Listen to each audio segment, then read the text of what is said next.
now. Yes, I can see us on the little broadcast, live broadcast thing there. So it looks like we are broadcasting. I'm using unlicensed music. We're going to be copyright strike. Oh no! Yes, curse you, sir. Right. Okay. So yeah, we're live on stream now. It seems, touch wood, to be working this week. We had a bit of a nightmare last week, so we had to dump the stream with techno gremlins. Awful. We've done something a bit different now. We're using a different software. We've gone through a different way. Hopefully you'll be able to see and hear us all properly. Like the perceptive amongst you may well actually know that at the top there it says roll along RPG playthrough, because, well, as I was streaming, these two gentlemen here, two super chatters, asked if they could join, and I didn't have it in my I didn't have it in my heart to say no, so here they are. So I'll let them introduce themselves. Why don't we go with who's in the middle? Do you want to introduce yourself? I don't know who's in the middle. I can't see. But you are in the middle, Jay. Right. I'm Jay. I'm playing the character of Bobo in the stream. I'm taking control of Bobo, as you'll know he's an existing character, and hopefully we'll be able to see what happens. Yes. And in the bottom screen, that will be you then, the person who isn't Jay. My name's Ross. I will be playing Horse Apple today, a halfling Beastmaster Ranger, so I'm obviously not min-maxing if I chose that. And I swear I'm not on any register, and I've never done a bad murder. Good to get that off your chest, Ross. That's it, okay. Way to endear yourself to the, hopefully, viewers. I say viewers, we'll have to see whether anybody's joining in with the fun. Could you send me some sort of Twitch link so I can see something other than the Skype, you know? I was just going to open the stream in the background or something and see how it works. Right, Twitch link. Oh, now you're asking, gentlemen, aren't you? We're just so demanding. Tell me about it. I've got it if you want me to post it. Yeah, if you don't mind, Jay, that makes my life easier. Right, well, anyway, as I believe, we'll just do a little recap. So the way that it got left is the fact that Granville and Bobo had managed to valiantly beat a retreat from a manticore that they found in the depths of a dungeon that they assumed was somebody's kitten, somebody's cat. They managed to make good their escape, but as we left them huddled together away from the damp in a tree root, hiding from the manticore, waiting till dawn appeared so that they could make good their escape. Now, for me, the easiest thing here DMing is just to say that journey that we took from Hexford to the dungeon, we're going to do it in reverse, but we're not going to roleplay it this time. We're going to fast forward back to Hexford and our adventure party, which at the moment consists of Bobo and Granville, or Granville and Bobo, whichever way you want to put it. Probably Granville and Bobo, because he sees himself as the big poobah, the grand poobah, the big cheese. Whether that's true or not, you can make your own decision. But anyway, they head back into town, back to the Black Cow to see Captain Jack. And I think we can put up a picture of Captain Jack here. Yeah, there you go. That is Captain Jack, that mean and moody looking gentleman just there. And they make their way back to the Black Cow. And Granville is livid, absolutely livid. He's furious. A cat, a kitten indeed. Bloody manticore. God damn it. Sends us in there like fools, lambs to the slaughter. I'm going to remonstrate with him and give him a piece of my mind. And so they make it back into the Black Cow, and Granville marches over to Captain Jack's table, haughtily hikes himself onto a chair with about as much dignity as he can manage, having to climb up there from gnome height. Tries to look Captain Jack in the eyes as much as he can, but basically he's just looking into his chest. And, you damn bugger, you sent us there like lambs to the slaughter. You knew that wasn't a kitten. Told us it was retrieving a cat. What are we doing? Captain Jack looks at him squarely in the face. Well, you've made it back, haven't you, boys? Yes, but no help of yours. What do you mean? Do you usually find ghouls with spell scrolls of expeditious retreat on there? Ross is down the bottom there doing his best badger impression. I think he's trying to find some bedding for the night. Anyway. I'm getting paper to make notes upon. Ah, right, okay. That's drawing penises, you mean, isn't it? I may do such doodles. I am at liberty to do so. But anyway, well, are you trying to say that this was all some sort of setup? Captain Jack says, so the penny drops now, does it? You see, a couple of half-pints like you, we had to be able to tell if you had what it had to hang with the big boys. So you're telling me you'll send us there with some sort of perverse initiation? Captain Jack just looks back at him and goes, yep. Anyway, how is Tiddles? I hope you didn't hurt him too much because, well, somebody else is going to have to take that test at some point. Well, we set off in good faith, and Tiddles is still there, the bloody thing. But I asked you for a little help to help me for giving you some help. What happened in my manor? What happened in the Granville mansion? Oh, yeah, well, I'll put a word round.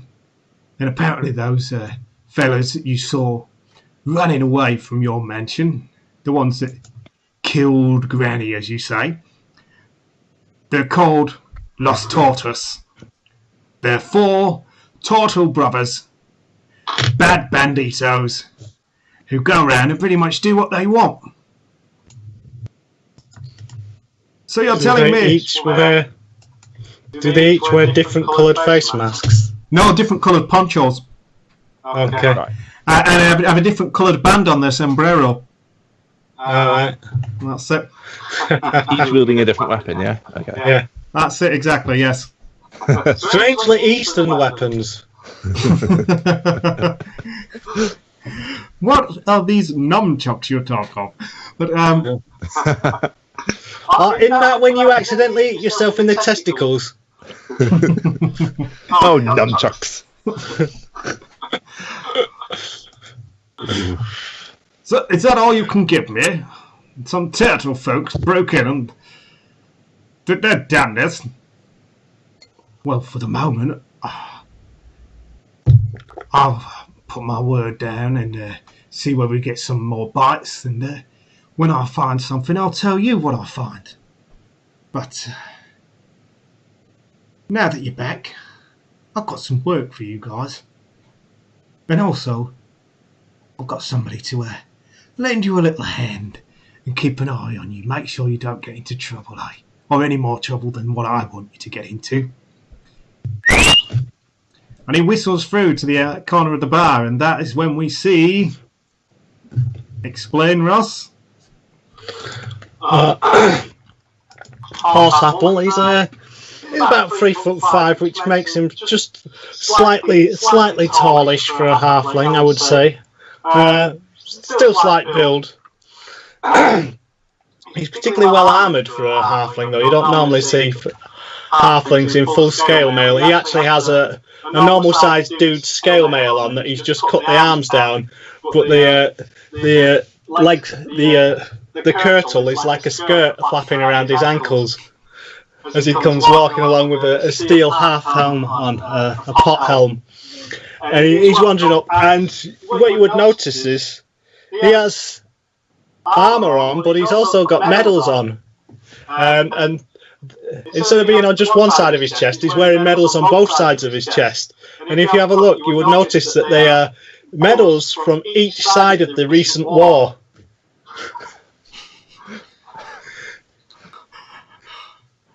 And he absolutely hums. People are moving out of the way. He stinks like an armpit because there is if you were anybody who keeps ferrets or anything like that, there is the smell of mustard hanging heavy upon him as he wanders through the bar.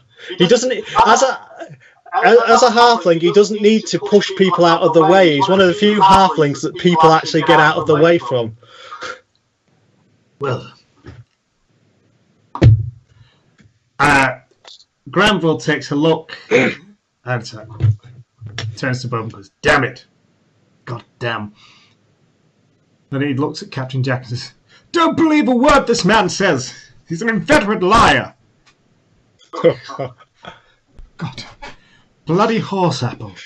What are you doing here anyway? I was contacted to take care of you boys. Captain Jack here don't think you can look after yourself. Needs old horse-apple here to look after you. Hold your hands and mother you. Just like I used to back in the day when you'd be crying in the foxhole saying, "Oh, the enemy's all I'm here, I'm gonna die." And they needed good old Sergeant Horseapple to get you over the edge. Up and over the top. Lies. Lies. How did you get back here so fast? I've only just come back from the front myself, and look at you. You look like you've been making yourself cozy for months. I was just, well, like you, I actually fought at the hard end, and I got injured. I got cashiered out from an injury. But, you know, I heals fast, and here's I is. Have you nobody else who can keep an eye on us? Why must you stick us with old stink pants? Ain't nobody else fool enough to rival you. Granville, you know him. You what? I know him from the border war that we were both involved in. I was a war wizard, and he was a ranger. We have fought together on previous occasions. We may have been fighting on the same side sometimes, but we weren't best of pals, let's say. Well, Horseapple actually started out fighting on the other side until he got captured, and that was his. He was such an effective ranger that he was told that he had little choice. He either switched sides or died. And so he wasn't that overly attached, and so he switched sides. But he has, like I say, it's a rare distinction of being one of the few men that has medals from each side of the conflict. And isn't particularly liked as a consequence by veterans of either side. How did you get awarded medals from both sides of the conflict? Start of character for a second. Conspicuous bravery. When he was on both sides of the conflict, he got awarded when he started off on the other side, and then he got captured and forced to fight on this side. And conspicuous bravery again, so he got medals from either side. It's just... Oh, okay. Well, if we must have Nanny with us, what do you intend us to do with him? Captain Jack then says, "Well, I'll do a job for you boys as it is." And claps his hands, and out from the back of the bar emerges this little lady. Madame de Bonbon, a hobgoblin that has come to get some people to accompany her on her journey, some muscle. She's going to make her way from Hexford down south towards the pleasure palace that is known as the Custardome. And we are to accompany her there. Captain Jack says, "This is Madame de Bonbon, and you boys will be making sure that she makes it safe down to the Custardome. No questions asked." And then she makes her way out, and he turns to you and says, "By the way, boys, if anybody asks, you're all eunuchs." She's obsessed with the fact that she might get ravaged on the way, and insisted that she was only taken there by eunuchs. Now, Does she have a hard time being taken by a eunuch? Well, such a jolly JP, Horseapple. Nothing changes. I turn and nudge Bobo. I don't think Granville's going to have to pretend. He's the only one of us don't. I think you might be right. Well, Captain Jack says, I might be fair. I do a quick look between Granville and Bobo. Yes. Keep looking backwards and forth. I start looking between Horseapple and Granville. I'm like, why are we doing this? And then Captain Jack actually looks and says, yeah, you're right there, Horseapple. I'm a ranger. I'm very perceptive as I. You are, aren't you? Why do you two look alike? You never told me you had a brother, Granville. Whatever do you mean? This is... No, Horseapple isn't my brother. I ain't family of that. We ain't kin. You two fugly boy. Fuck, coming from you. Horseapple is actually all scarred and ugly. But, no, Captain Jack says, the other one, the quiet one in the middle. The one that doesn't do too much talking. Probably the brains of the outfit. But, yeah. What's his name, anyway? I'm Bobo, sir. And you're telling me that you Am I two... supposed to call him sir? To Granville. Well, it might help. We need him for the moment. You're supposed to... He's my goblin manservant. He's not... What are you trying to suggest? The actual truth is that he is actually Granville's half-brother, but Granville will never admit it, seeing as that Bobo is half-goblin, and essentially it's his dad that slept with the goblin help and produced progeny such as Bobo. But Granville is too much of a snob and too much of an elitist to admit that for shame it would bring... For fear it would bring further shame upon the disgraced family name. Horseapple turns to Bobo and says, manservant is it, eh? When was the last time he paid you, boy? I get paid in apples and food and drink. I'll take good care of him. Oh, Granville the Patriarch. A generous boon to all of his fellow man. Well, coming from you war hero. I got double the fighting eye, if you know. Ain't many men do more missions than hold Horseapple here. No, because nobody wanted you there. They kept sending you away, because you stink. I don't smell anything. Shush, Granville. Shush, Bobo, you're not helping our cause. People are strange, ain't they? They're powerful strange. Telling the man he smells when they no stink at all. Captain Jack just bangs the table and hushes you all up and goes, Ella, none of this. Stop. She's waiting outside, and you're going to go and start accompanying her on her journey. But before we can do that, here's a little something from me to you. And he hands out a set of spies murmurs to all of you. He says, these are the best ones in the land. I'll be able to get in contact with you. You'll be able to contact me wherever, and I'll expect updates. So if you want to put some of those in your equipment talent, you can do that. Just done that. Excellent. And then he also tells you that you will be paying back for this equipment that he's given you, the Spies Murmurs, and 2 health potions that he's given you each, and tells you that, yeah, they're there for now, but he'll take it as stipends out of your pay when you come back. Don't tell Granville that. He'll kill himself deliberately to spite you. Well, actually, he's not taking it out of yours because you've already been on your payroll long enough to pay all this stuff off. Okay. But I still say that about Granville. Don't tell him that. He'll let himself die just to spite you, so we won't have to pay. I thought you said you were giving these to us. That makes no sense. Well, I'm I giving don't you. look at it. You can look after them for a while, but you'll need to pay me back for them. Yeah. What'd you do with them? Granville leans over and sticks them on and goes, they won't work as well in here because we're not far enough apart to be able to tell each other stuff, but when we're out in the field, we can keep these on, these spies murmurs, we can put them on and I'll be able to talk to you over greater distances. We won't have to shout as much. You'll be able to hear him cower and beg and squeal and go, "No, don't let me die! Don't let me die! Oh, I'm too beautiful to die!" I heard that a lot in the war. Shut your mouth. Hallucinating. It's that smell of blinking ferret urine. It sent the man insane. I hallucinate a lot then. Yes, exactly.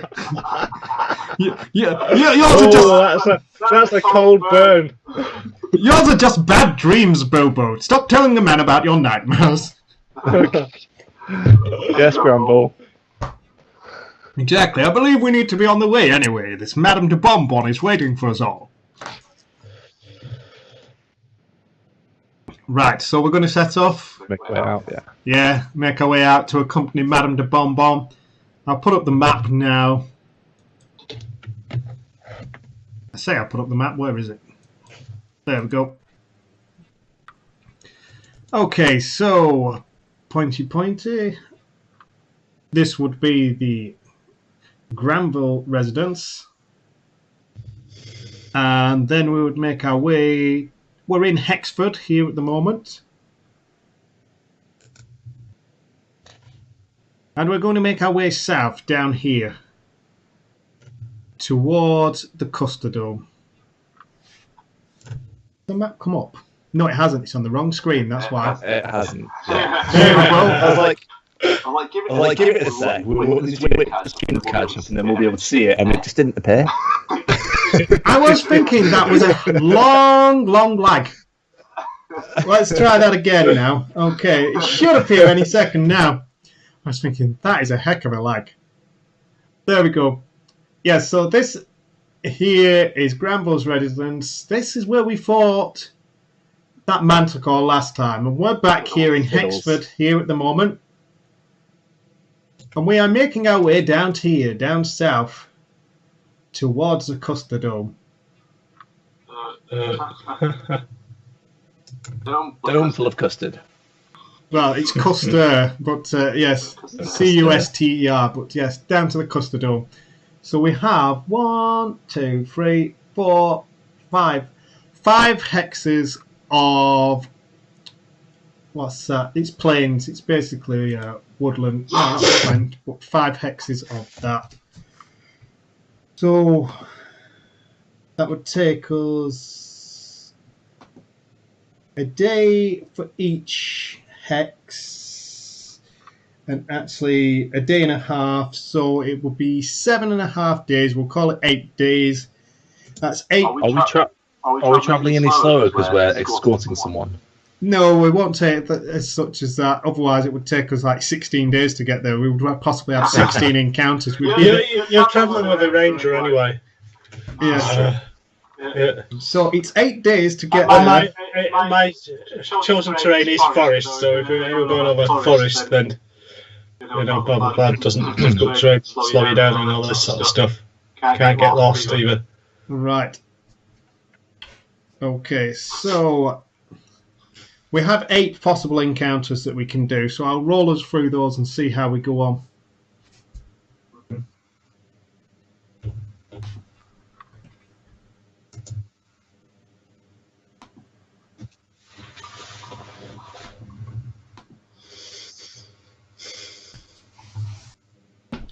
Right, let's roll a D100 then.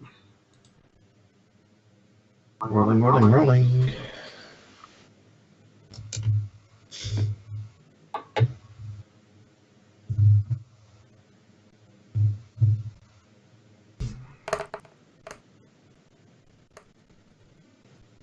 We get a 33. Let's see what happens there. Let's find a treasure chest in it. Oh, that would be nice. Apparently, as we head off down the road and head out of town, we get part way through the pumpkin fields that are surrounding the place that the people use to feed themselves off, and one of our party members suddenly stops paralysed. I think we're all going to have to roll one. There's a flicker above and one of us stops paralysed. I think we're going to all have to roll a d6 and see who gets the lowest.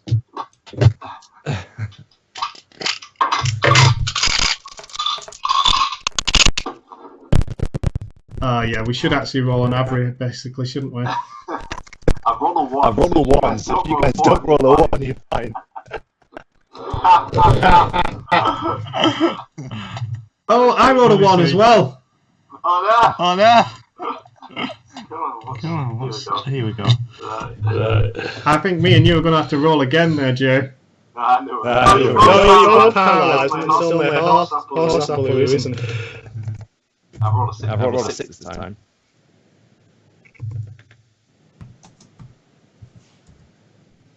I rolled a 3.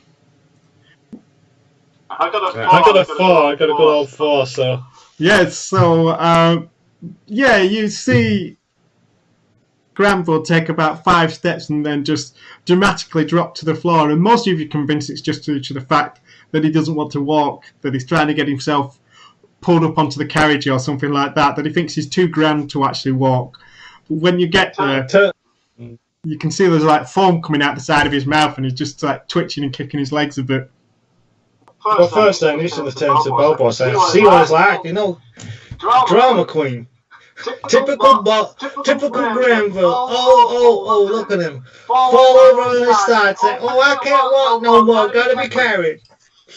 I stand there for a good minute or two waiting for him to get back up, and he doesn't, does he? And the thing is, anyway, Horseapple isn't really bothered because Horseapple is himself riding on a giant weasel at the moment, so his feet aren't getting sore. In fact, I forgot to actually show Horseapple. We have a picture of Horseapple that I can show to everybody. And that should come up, hopefully. Has it done it? Come on. Wrong monitor again. Why does it keep bringing it up there? There we go. There's Horseapple. Do you want to explain who he's accompanied by there then, Ross? Yeah, by his giant weasel. So his giant weasel beast companion, his compadre called Evil. He's very originative when it comes to naming this weasel. So you are riding Evil the Weasel cross country at the moment. Good Evil. Yes. Nickname Evil. So, what is anybody doing about Granville just lay on the floor gently twitching? Okay, so I've waited a minute or two to see if he'll just get back up. He hasn't, so now I'm going to actually investigate what's going on. He's been bitten by a snake, isn't he? When you get to Granville, he's just lay on the floor chanting, "Unagu, Unagu, Unagu, Unagu." Unagu. Ain't that some sort of Eastern language for surprise? Is he going to leap out and try and... Oh, I gotcha! Unagi or whatever. That's Unagi. This is Unagu. He's done that before. Hopefully not. Gives him a stiff kick. Not enough to injure, but enough that it would actually wake somebody that was just prattling it about. Yeah, you hear a groan and then it just goes back to Unagu, Unagu, Unagu. Gives him a slap. I was going to do that. And then holds his nose for a few seconds as well. Yeah, that seems to do the trick. His eyes roll back in his head and you just... And he comes around and... Oh, God, the stink! Do you ever wash your hands? My hands are clean. He says with really dirty hands. Charming. God, look at those nails, boy. That look clean. You're going to get yourself up on a cleanliness charge, I say, and he'll turn around to Bobo. What the devil? What the dickens? Why are you holding my nose anyway? Because you was there on the floor dribbling and wetting yourself, going ooga noogie, ooga noogie, nooga nooga, ooga ooga, ooga booga, nooga nooga. You stopped walking. Don't talk about the mighty Unagu in such tones. What's the mighty what? Is that like a boss tone? Who's the Unagu? Yeah. Apparently, Ross, they're saying on the stream that you are super echoing. So I don't know if you want to turn your mic down or something. Right. Please ask the stream whether I am better now then or not. We'll have to speak a little bit more, I think, but we'll try again. Just say something, Horse Apple. Hello, stream. Is my volume more suitable now? There, we'll see whether they get back to us. Yes, it must displays that you would take the mighty Unagu's name in vain. Is Unagu your patron or something? And you know you're one of them. You're a warlock, ain't you, Bo? Well, I didn't start that way, but something happened during the war, and yes, you could say so. I served with some of them. I know what it's like. The weirdos with the bone fetishes, and they're all, ooh, dark power this, dark power that, my master, my master. Apparently you're still echoing there, Ross. I don't know why. You're not echoing for us, like in the actual chat. No. Is this better or not? I'll ask. I'll just not talk. Horse Apple's on mute. You'll have to use the international language of sign language, yeah. You'll have to mime everything. Horse Apple, mine's a bow. Mine's a gun. Horse Apple had his tongue removed when he was captured. Just double check it's not coming from me.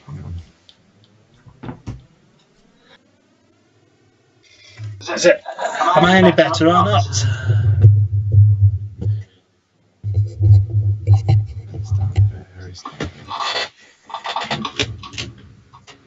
I don't know. Fingers crossed. Hopefully, we'll be better in a second. Hopefully. Oh, apparently not. I am a fly in the ointment, it seems. Not sure why that is. Let me try something then. I'm going to. I'll change the.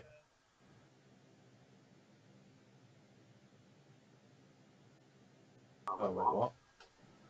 He's changing something. He's gone into settings. His mouse moving. He's concentrating. He's concentrating. Can't hear you at the moment, Ross.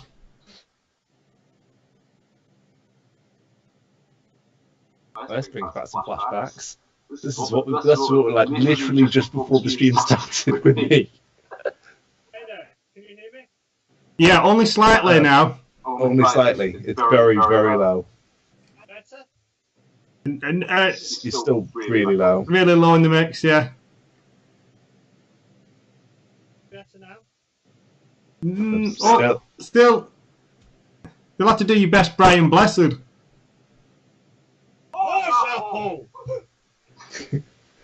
We can just about hear you. I don't know what it'd be like on stream though. Yeah, next will be complaining they can't hear me.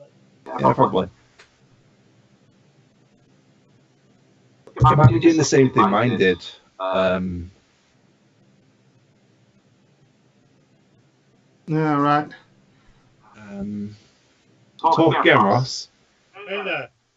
It's still low. Hold on. Let's see.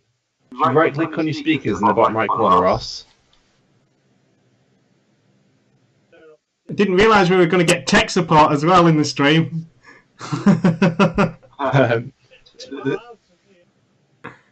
Is it loud for you?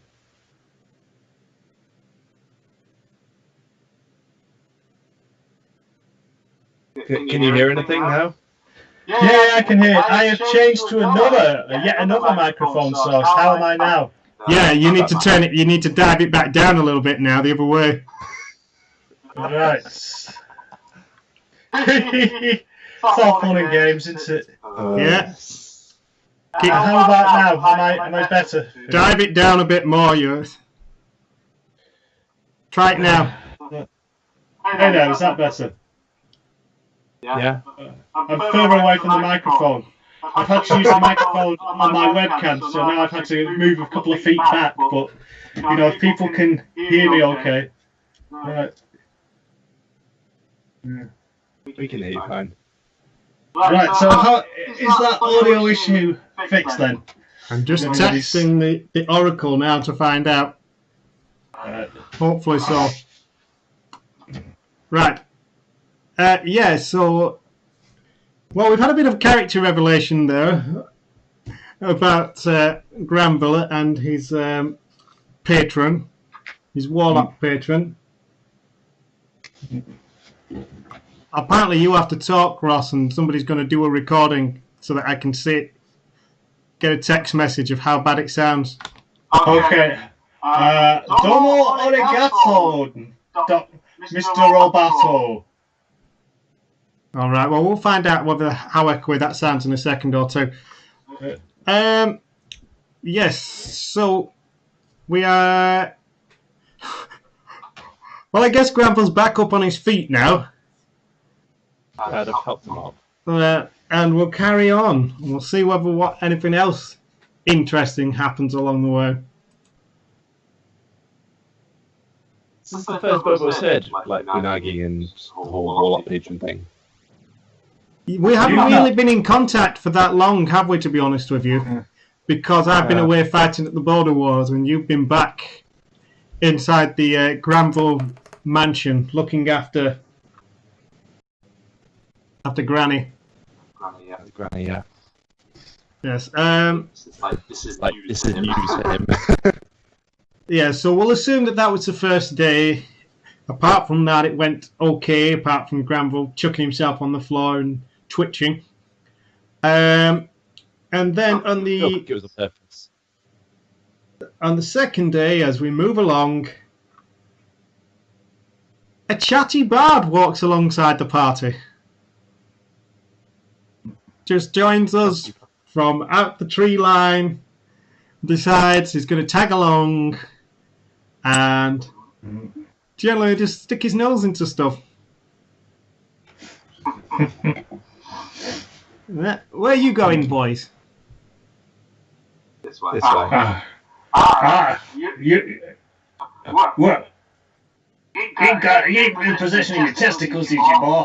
Because we's all eunuchs. You ain't allowed to chat with us if you ain't a eunuch, boy. Because our mistress here is mighty worried about being ravaged. You've got testicles and be powerful afraid of you, boy. The bard leans closer. There was a childhood accident.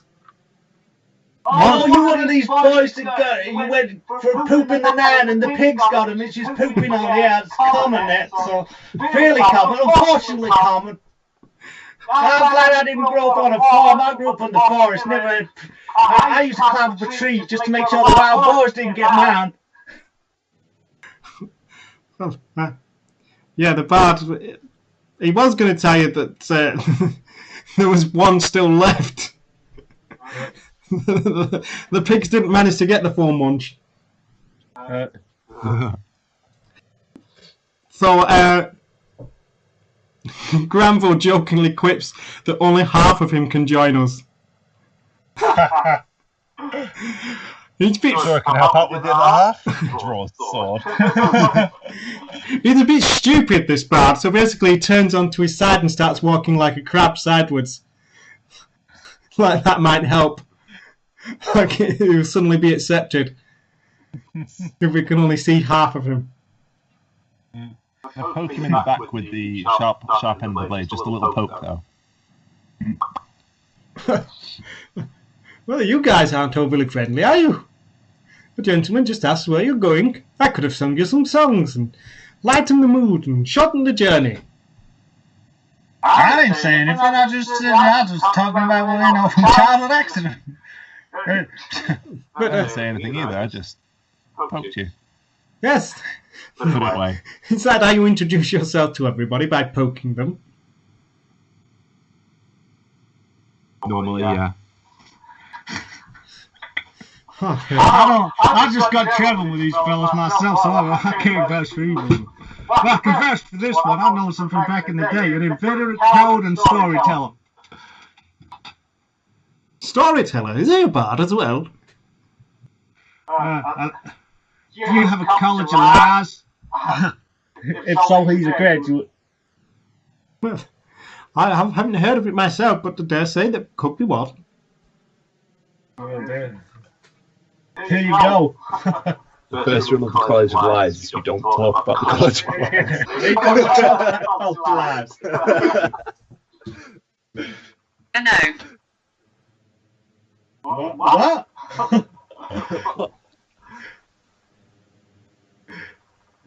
Do I sound any better in the mix then or not? I've turned off the boost off one mic and manipulated another one, so hopefully I don't sound too bad. Well, we had a bit of character revelation there about Rambler and his patron, his warlock patron. Apparently you have to talk, Ross, and somebody's going to do a recording so that I can see it. I'm listening to it now. Get a text message of how bad it sounds. Oh wow, that's bad. I can hear that from there. Yes, that's pretty bad.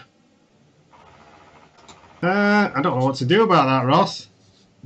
Well, he said that my Yeti microphone was interfering with the other audio thing, so I disabled it. So hopefully we get a better sound. Well, we'll see. We'll have to press on, won't we? You'll have to ask chat whether it still sounds as echo canyon-y as that. I mute you guys for a bit. Hang on, is that a thing I can do? Right, one sec.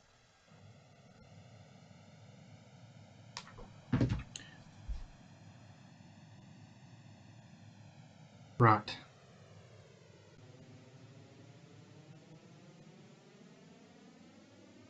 Can you guys still hear me? I can hear you now, yes. I don't know if I can hear Ross at the bottom. Right. Ross, speak. Hello there. Yeah, can you hear me now then? Apparently you're still echoing, Ross. Yeah, it's fixed. No, Philip is muted now though. Unmute. Right.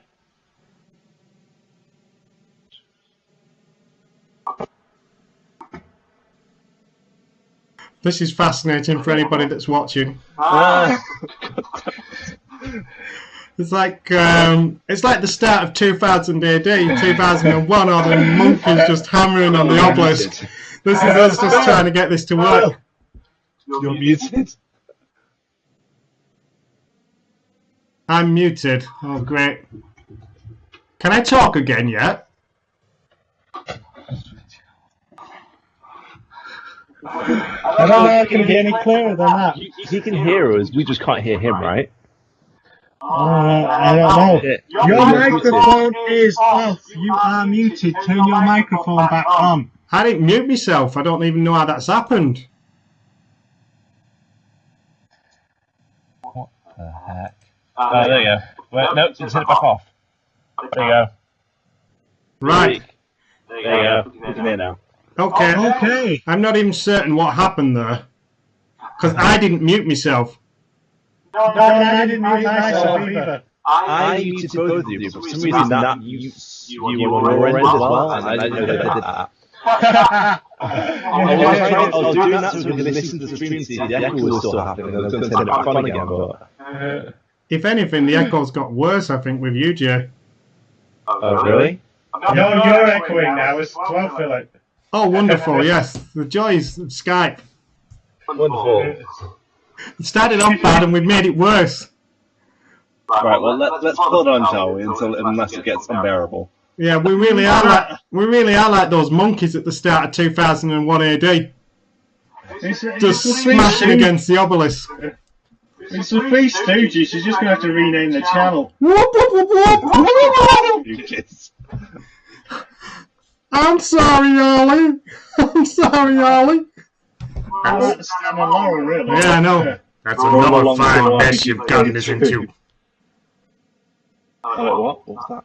Said that's another fine mess you've gotten us into. Yes. Alright, we only do this so other people can feel superior about themselves. Yeah. Everybody's broadcasting to thingy, aren't they? To headphones. Everybody's got headphones in. It's not coming out of it. Has anybody got sound coming out of the laptop? No, mine's coming out of this headphone. No, sorry, this speaker. No, there's a microphone. That's the speaker. Right. Yeah, because I think everybody's just all coming through headphones, aren't we? Yeah. Should be. And I've made sure that there's only one microphone as well working, so that shouldn't be a problem. Good. Right, okay. Well, we'll just have to press on. We've managed it so that at least we aren't all dropping out this week. We're all still on the stream. We're physically able to do a stream. Whether it's going to be good is a different story. Slowly. You know. Well, I said the early Critical Role sounded like it was recorded on a potato, so you know. Yeah. Because it was. Potato cam. We'll push on through. We need to keep pushing on through, don't we? Yeah, so, the chatty bard. He gets a little bit too close to the window and a whip comes flying out and just whips him in the eye. Like, One, as well as one testicle, is he? That was clever. It appears that Madame de Bonbon does not want people peering in through the side of the cart, through the side of the carriage. And as soon as it gets too close, this whip comes sailing through the air. And, ah! And he just runs off, cursing all of you and telling you he's going to make a song telling everybody just how bad people you are. Well, he called Granville! Sorry, as he runs off. Right, okay. Yeah, keep going. Well, we keep going. We find a place to spark up. Yeah, we'll light some cigarettes. No, we find a place to park up. To the left-hand side, do we? That's how we spend the evening. Get the big Shara pipe out, you know. Yeah, a big hooker pipe comes off the back. It's that big that it had to be carried on top of the carriage in parts. We have to spend like a couple of hours screwing it together and assembling it. The problem is we have to create some makeshift steps and ladders, etc., because we're all so short. None of us can actually get to the top to screw it on. I hope we can deal with the in-world tech better than we can out-world tech then. Well, yeah, there's no saying that, is there? Bobo's probably. What are you doing, Granville? Why can't you make it work, Granville? No, you're too like this house girl. You know what I go say? Why can't you understand it? Yeah, Granville just walks off in a huff, sits down and turns his back away from you.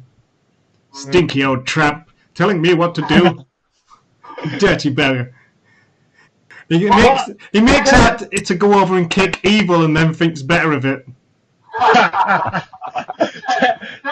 Technically, what rank did Granville get to in the war? He always tells himself it didn't matter what rank he got to because he was a wizard. He was superior to all the fingers. In fact, ordinary infantry. Yes, that's it. In fact, he went in as a commissioned officer with being a wizard. More due to his station rather than his abilities. I was just wondering whether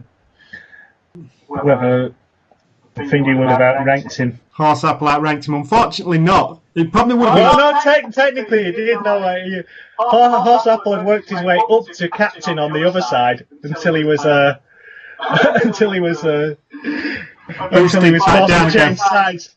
But he only ever managed to make his way up to sergeant on the other side. So, you know, there's an uneasy relationship because Horseapple thinks he is the higher officer, despite the fact that his rank was on the other side. Now I'm captain. You call me captain, but you knew him as sergeant. I'll call you sergeant, because that's all you deserve. Yeah, there's a very uneasy relationship between the two. The tension, you could cut the tension with a wire, or slice it with a knife. That's it. A lot of it's misplaced sexual tension. Yeah, it's like Top Gun. Anytime you get that many men all together and there's no women. Exactly. All it needs is some form of like a ball game to bring it out, bring it to the surface. Not while we've got Madame du Bonbon here. Probably a bad plan. Yes, Madame de Bonbon doesn't want to see any balls. No balls whatsoever. All right, cool. No ball games allowed. No ball games allowed. Just for me. one of those signs on the side of the carriage.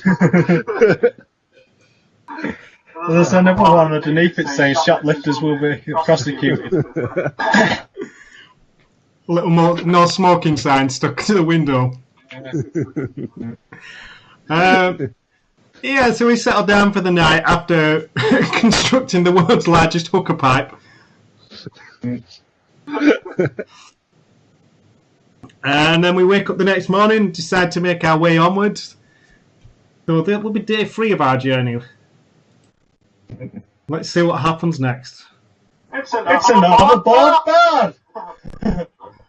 Let's hope not.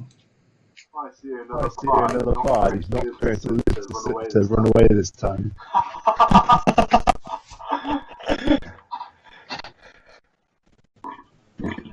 As we make our way through, and we are like passing past this little town that's just here. Called Little Town. Yeah, a little town, Diddy Town. Welcome to Diddy Town. It's just full of gnomes, dwarfs. In fact, the town is so small that they built the town walls about 6 foot. So a tall man could step over them, but only dwarfs, gnomes, and goblins can walk underneath. It's actually the perfectly scaled town for us. That's it, yeah. We feel like the big man on campus now. I'm struggling because I can't get through. Last time that actually managed on evil at the moment, so I'm going to have to go back down the saddle and walk. And as we make our way through the town gates into Diddy Town. Diddy Town. The official name, yeah? Yeah, the official name. Diddy Town. Welcome to Diddy Town, the smallest town on Earth. The inhabitants are known as Diddy men, whether they're male or female. That's it. 2 guards are holding a wanted poster, and they are carefully studying us as we pass by. Ain't nothing to Look at the ones that post this. Ain't nothing to fear here, boys, just some harmless units. Yeah, it shows like a scruffy man accompanied by a badger. Have I seen this or not? I don't think I have. What? I wouldn't know unless Bobo told me. I might tell you later. I'm just having a nosy myself now. I lean over to one of the guards and go, "Does the badger have a name?"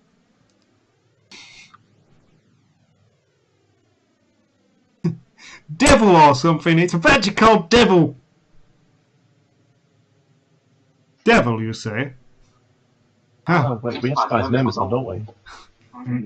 Yeah. I was going to tell you later because I didn't want people to hear, but we have Spice members on. Well, keep your eyes, gentlemen, out. Keep your eyes out, gentlemen. You never know when they might come past. I'm trying as much as I can to try and implicate Horse Apple without actually saying, "Look, it's him." You never know how close by they could be.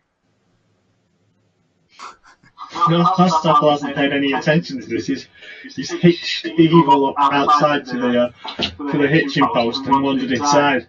Horsepair, there's a really bad one supposed to be outside. And me? I've been around these parts for a long time. Oh, just heads down, up, heads up. That one. Yeah, it's a. This language thing is difficult for him being half goblin. No, heads down is a well-known dwarf term. We say heads up, they say heads down. They would, wouldn't they? Quite useful for avoiding hitting your head on low beams as well. Heads down, keep it high to the ground. Might be useful here then, with everything so small. Head down. Duck! Where's the duck? Where's the duck? Bang! Don't say that, you silly evil!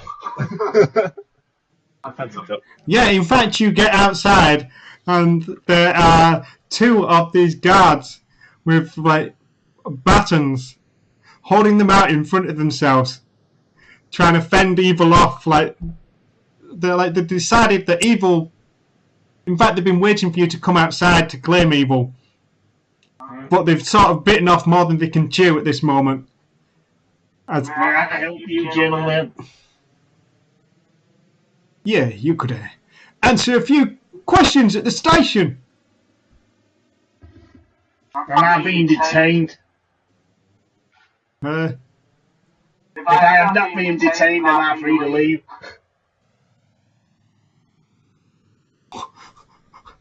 One of them starts crying. Get him off us! You can go if you just take him away. Well, I was trying to go try and whistle, but I can't whistle. There you go, that cows evil. That pathetic little whistle is enough. Oh, it can't be too powerful with your whistle, give away for the enemy. I'm sorry. It's just the fact that horse people can't whistle well, and neither can the person playing him. I thought you were going to say it was so high because it was from a house plane. You can whistle higher than a human frequency. There you go. So we can hear it. So that evil could hear it, yeah. Yeah, so evil comes trotting back to you. They're just, Evil was tied up all the time, like I said, I'd hitched him to a post. yeah, he comes back towards He you. just settles down. Yeah. And, well, we don't really like paperwork, and we'd like things kept nice and quiet in Diddy Town, so just be on your way. Was fine. I didn't need to particularly enjoy myself for you. Diddy Town is lame. Lame. It's worse, Ross, when you get too close to the microphone.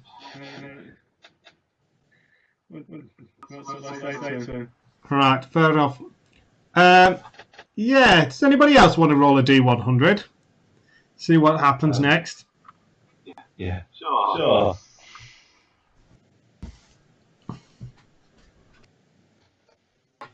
How's it not like that? Oh, I didn't. Yeah. Hey! This could be really bad or really good. 95, eh?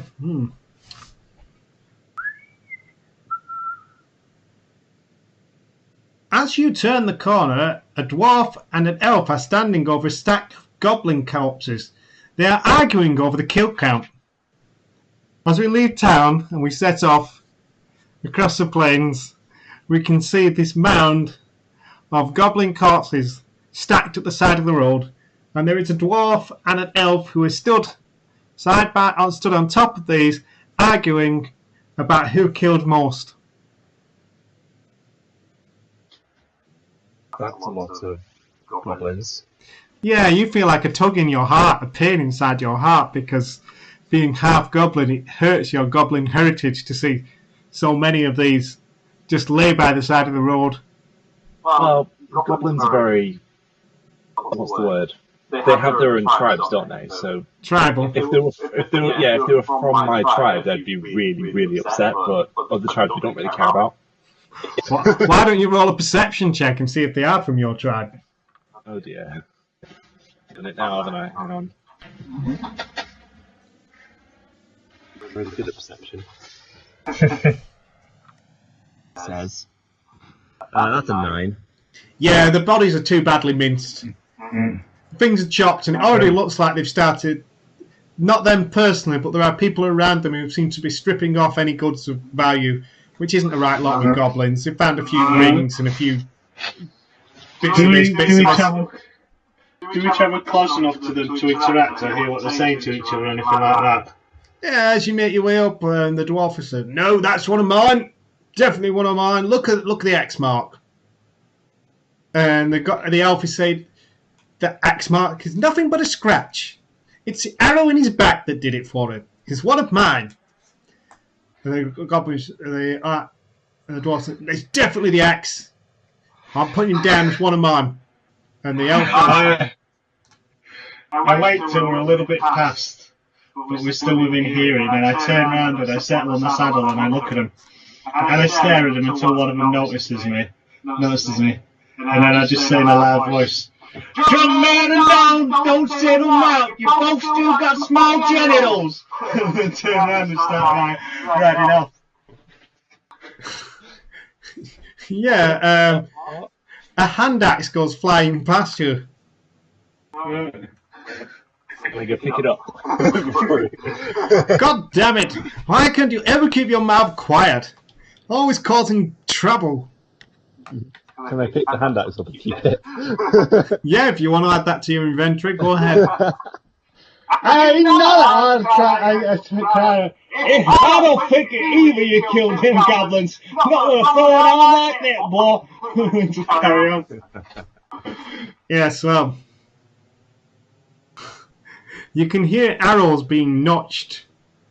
I am a fairly speedy weasel. I put spurs to it and pull ahead. Yeah, the only problem is you pulling ahead of us, and me and Bobo are now fresh targets. We're just having to like scamper down the side of the road in the long grasses, hoping we can't be hit.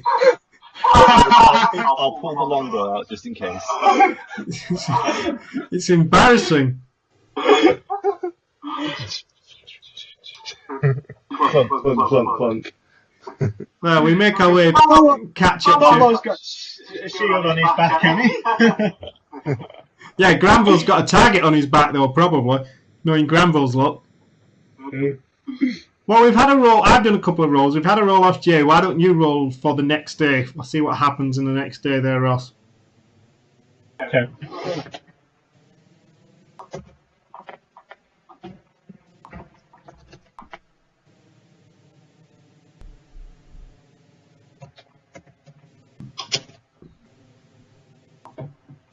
Oh, plague zombies. 46.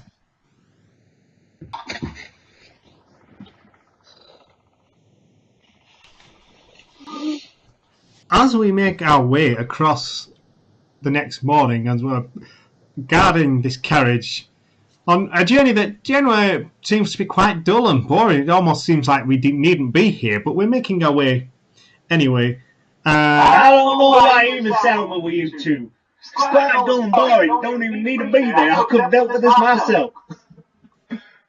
I wish you would, you dirty oik. I was never brought up on a cleanliness charge, so I don't know what is going on with this dirty stick. We see something gleaming in the long grass by the side of the road. It's a snake. I'll run up to it and see what it is. It's a snake. It bites you on the face. Yeah, that's very good. Actually, yes, you do run up to it. You do see what it is. It is in It says, let's have a check in here, see if we can find something for it. Which one is it? It is a half-full box of whippets. By that I mean nitrous oxide canisters, not dogs. I think that's a real world problem. Yeah, it is an exotic, almost alien looking weapon. I think it might be yours. We can hear Uncle Ross on your outside, yeah. You can hear Uncle Ross on Yeah. here. You shouldn't be able to. Say, get him to talk. Oh, That's what's exactly. yeah! I didn't ring it plugged in properly, and that's what's causing the echo. Your speakers. You haven't got your speakers on Bluetooth. Bluetooth or something. That's awesome. I think it may be my audio and visual settings in Skype. That's the problem. Yes.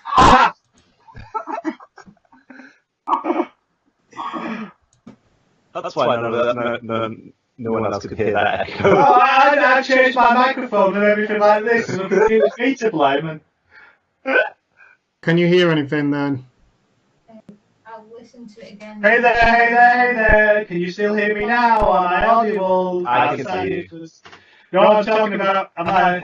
Can I be heard at That end. GS house? Hello. Waka. Well, that's humbling, isn't it? If it's me that's the problem, never mind. Damn Skype. Let's hope it... Oh, we'll soon find out. That's good, isn't it? Leave this in it. Leave this in. This has to go in the VOD. In the blooper reel, yes. Oh, dear me. Just have a separate video called Technical Difficulties and collate all the random crap that goes on. Yeah, why not? Maybe I can actually sit closer to the desk now. So I'm doing that 6 feet from the back. Well, anyway, let's carry on. So I've run over to this alien weapon and I pick it up. What's it look like? Just... Well, use your imagination, Jay. What do you think it looks like? As you touch it, 6 hooks come slinging off to and implant themselves in your skull. You're like the Guyver now, sort of thing. Whatever it is permanently attached to you now as a symbiote. Gumball! Is that what we're going with? That as soon as you pick it up, your arm turns into like a liquid metal sheen, and all of a sudden there's just a blade pointing out of it. My arms become a blade. Yes. He's like the T-1000 now. There's a bonus action, he can turn his hand into a knife. Yeah, apparently it was my fault. Apparently the echo is much better now. Damn Skype. It's only taken an hour and 7 minutes to find that out. I don't feel so bad now. I was thinking, oh, stupid dummy Ross can't get his audio settings right. What's wrong with him? But, you know. I wouldn't mind. I've spent all day playing around trying to fix this, fix that, get Xbox Broadcaster working with this, working with the other, and then right at the last dash, I let myself down by not muting the Skype audio. Yeah, so alien weapon. What are we really saying, that it's just becoming a thing that can turn my arm into a knife? Effectively, I would say that it works on the same principle as a packed weapon. Right, okay. So that you should be able to give yourself the packed weapon bonus, which I believe is a charisma. Does that mean you get to add your charisma advantage thing, don't you? But you don't have much charisma, do you? Mm. But it does mean that you can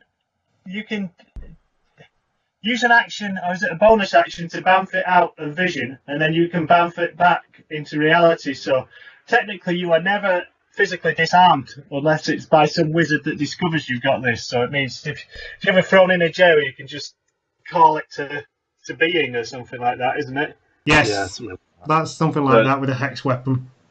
Yeah. Useful. So I do that and it's gone. Like, there was something here. Never mind. Yeah, and then you go to pick your nose, and then all of a sudden you're looking at this blade just pointing right at the corner of your nose. You're like, oh, oops. It's going to take you a while to get used to this. No, I like to think that it was like a Guyver and it was like really traumatic, so Bobo's been laying on the floor screaming and rolling in agony for about 10 minutes before he can finally stand up again. I put my hand on his shoulder and go, it'll be much better if you just keep chanting Unagu as it happens. I just embrace Unagu. Unagu. God, what is it with these bars? You know, drama queen's the period. No. If it ain't one of you falling over, it's the other of you. I try and use my arm to stand back up again. The knife sinks into the ground. I'm like, no, it's stuck. We sort of would go and help you, but it's actually too funny watching you get back up again. We spend like the next half an hour laughing at you as you try and get yourself out of the ground and back up. Madame de Bonbon would get to the custard dome a lot sooner if she didn't have 3 clowns guiding her. Probably. Yeah. But by my mind, have we been trekking 5 days now? Is that right? I thought this was like we had Unago, you fell over. We had a board bard. We had a stop at Diddy Town. We had some stupid little elf and dwarfs in some sort of competition. Then we've had this alien weapon. So yeah, I suppose that's 5 days. Yeah. Yeah. So I'll roll again for the next and see how we get on with that. See what happens.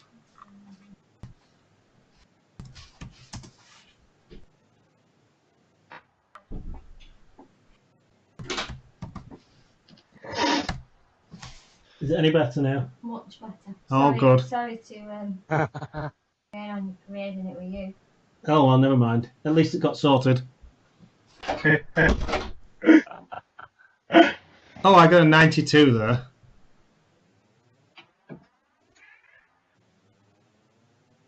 I spend the next 24 hours working out how to keep my hand as a hand and not a knife.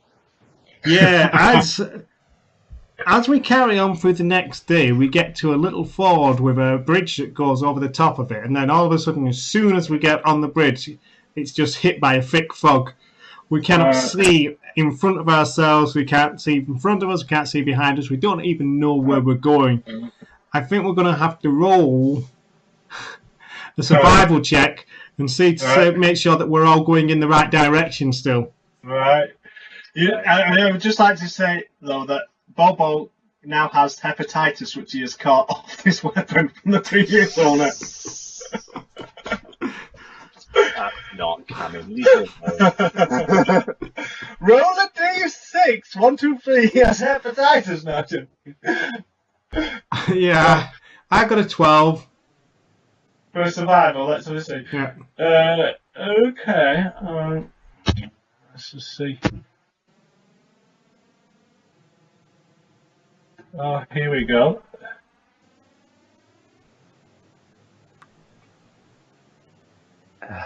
Come on. Well, at least Horseapple knows what he's doing. He got a 21. Yeah. Papa and Grumble both turn off somewhere and go a different. What you doing, boys? It's going this way. Where you heading, fools? Yeah, This way. The fog lifts, and have you ever seen that bit from E.T.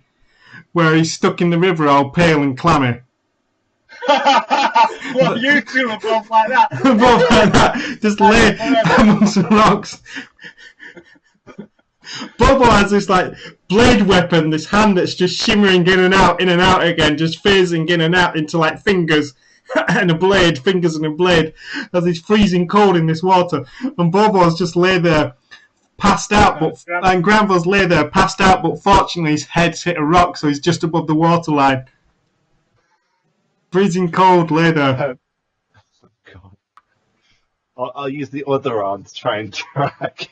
I just shake back. I just shake my head, and I go down one side of the river and pull the one out that's closest on that side, whilst I get Evil to drag the other one out on the other side. Yeah, so Evil clenches his teeth on Granville's collar and just ikes him. And it's just like, you can hear his head just like boing, boing, boing. If he wasn't unconscious, he's even more unconscious now. It comes out, and Evil's basically concussed him. He's just sort of lay there like, ah. Well, Evil is now licking your face with his rough tongue. You are whilst you're unconscious, you are sort of losing a layer of skin off your face. It's like dermabrasion. People would pay for it. It's like the deepest exfoliant that you've ever had. I wake up looking 10 years younger. Face stinging, but looking 10 years younger. Cold water agrees with you, boy. You'll almost drown again. I say to him. Right, Jay, would you like to roll the next D100? Yeah.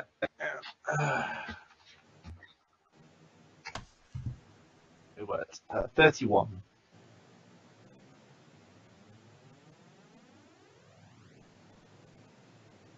As we head off the next day, we're like several hours down into the journey, trudging, endless trudging. We feel really quite bone weary and tired, and we're just trudging. And one of us How takes. did you feel? How's your feet, boss? That's very last time. I'm happy there, sat up in the stirrups. You like, ain't got no blizzard, you boy. Go take care of your feet. Yeah, well, yeah, we're bone weary, we're tired, and yeah. But used to it by now. But as we do that, we sort of peer into the distance, and we can see something trundling towards us, but we can't quite get our heads around it. There seems to be this carriage that is coming up the opposite side of this grass road, this well-trodden path, but it's coming up, but there seems to be no means of propulsion to it. There aren't any horses hitched to it, and there's just nothing. It's just on its wheels coming towards us.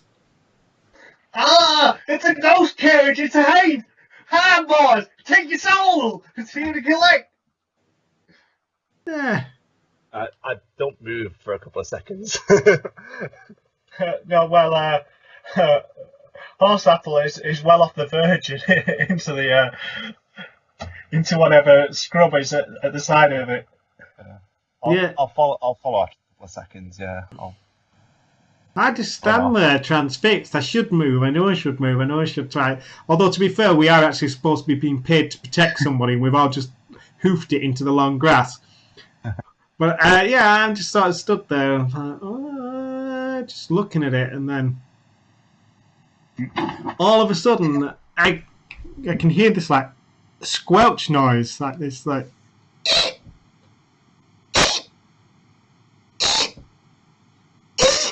And as it goes past, I can see him through the back window, and there are two gnomes furiously pumping this pump handle that seems to be pushing down and moving the wheels like a little, like one of those trailers you see on a train track. They're just like, Called a pump carriage. yeah, they're just making their way along on this pump carriage that they've managed to hook up inside a carriage onto the carriage wheels, and they're just passing by us. The weird thing is, though, you can't actually see anybody steering the thing.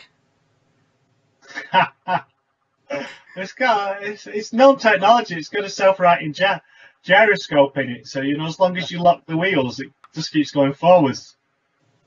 What if it needs to turn? You only use the thing on a straight road. It's a drag carriage, really. Yeah, as we are watching, we see it just sort of mount the bank and keep going further and further up this hill. Like everybody else goes past it, but this thing just keeps carrying it upwards up this hill, and it gets so far halfway up the hill, and then it starts rolling back down again because they can't pump fast enough. And then all of a sudden, you see it go back up again. It goes a little bit further than last time, but then rolls back down again. And it keeps doing this till eventually they have enough momentum to crest the hill and carry on. But we stand there and watch them have about 6 attempts to try and get up this hill. Well, I thought you were going to say it hits the grass embankment and goes spinning, flying up, and spins and lands on its roof about 20 feet away. Well, we don't know what happens once it gets to the top of the hill, whether it overshoots the hill and comes back down again. But yeah, so we pack up for our last night, and we get a good night's rest, ready to hack on and make our way finally to the Custodome. And we are part with when we can start to hear some rustling in the bushes. I can hear you rustling. Get out in bushes. You want to put an arrow in there? Get out! Get! Who's in the bushes? What? It's a turkey! Get out of there, turkey! I ain't sick of this turkey!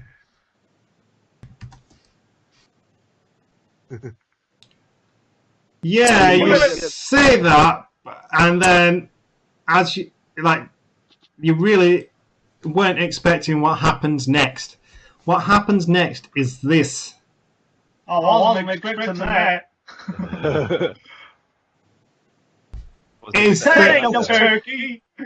Two goblin owlbear riders come smashing through out of the tree line, along through the long grass, and they're heading straight towards Madame de Bonbon's carriage.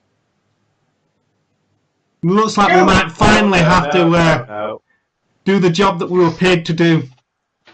God, I hate me making the work for the cash. I just always, oh man, damn.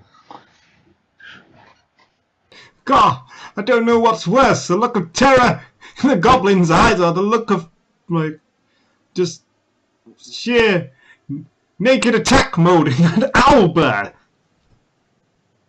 Wow, we've had a mighty long time to discuss before they get here. I enjoy these pre-combat discussions, don't you, Bobo? Yes, I think they had a certain delicacy to it. Well, in that case, then, would everybody like to roll initiative? That's the best of about combat. The anticipation. The more they make you anticipate, the better it is. The more I enjoy it. That's on Discord, that's annoying.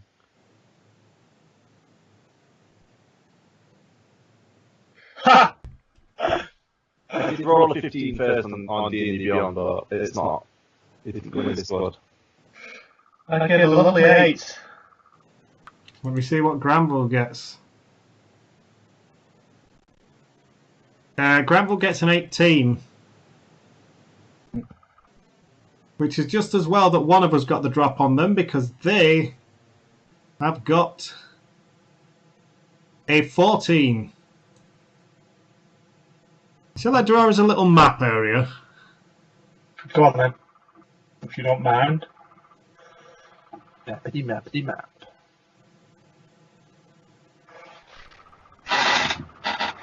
This is the road.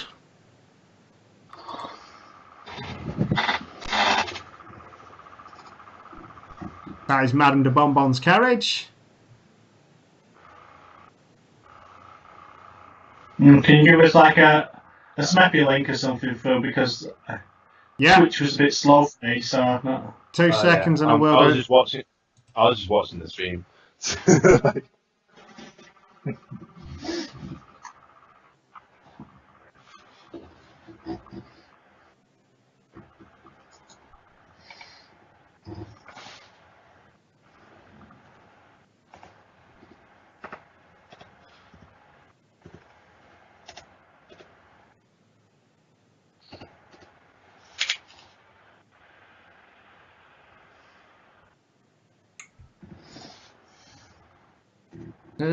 Yeah, I'll drop it to you in Skype, just in case anybody tries to zoom bomb into our combat. In Smappy, can they do such? Yeah, if you put the Smappy link. Oh, yes, they could tokens. Yeah. Only the GM can put tokens up, I suppose. Yeah, but they can move our tokens because none of the tokens are locked.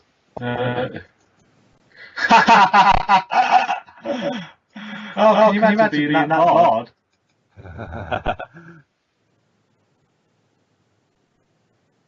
Are you guys in yet? I'm in. Just give me one second.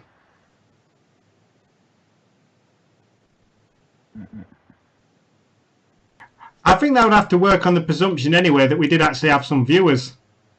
Yeah, well, I'm sure we've got one at least, because after all that chastisement that the chat was giving me. Yeah. I mean, I am watching the stream as well, so that might count as one. I was gonna say, chat was getting a bit lippy. Hey, it weren't even me responsible.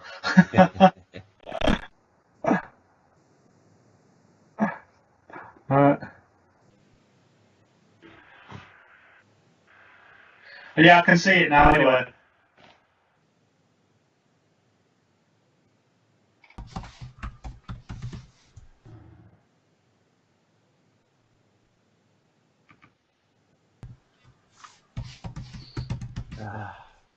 That's terrible. I assume we're traveling south, right? Yes, that's how the map seems. That was the direction of our travel, wasn't it? So,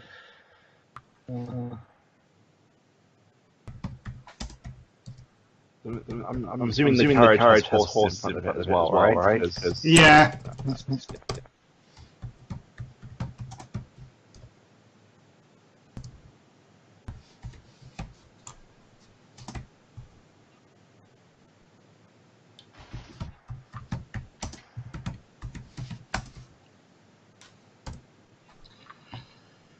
Right. We said that my initiative was 18. We said that Bobo's initiative was 9. Is that right? And Horse Apple Yes. got an it's 8. 8. What to do? I was too busy waiting for that turkey to come out.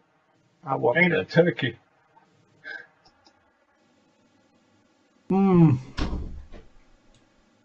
Yeah, why not? Why not? I'm going to lob a chromatic orb at this owlbear rider that's in front of me.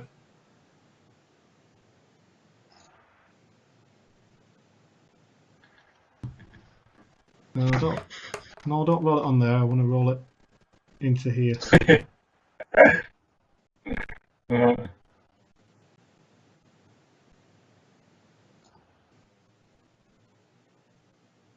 Choose damage type.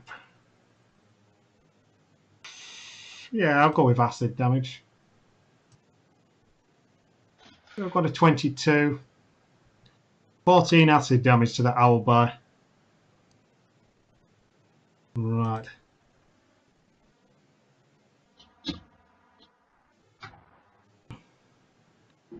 I tell you what. It's probably... No, I'd do the 40. There we go. Yeah. Owlbear A has 14 acid damage. Owlbear A is pretty mad about that. It's going to run forwards. Number A. Yeah, I'm just wondering which number is A, considering one's Mark 1 and one's Mark 2.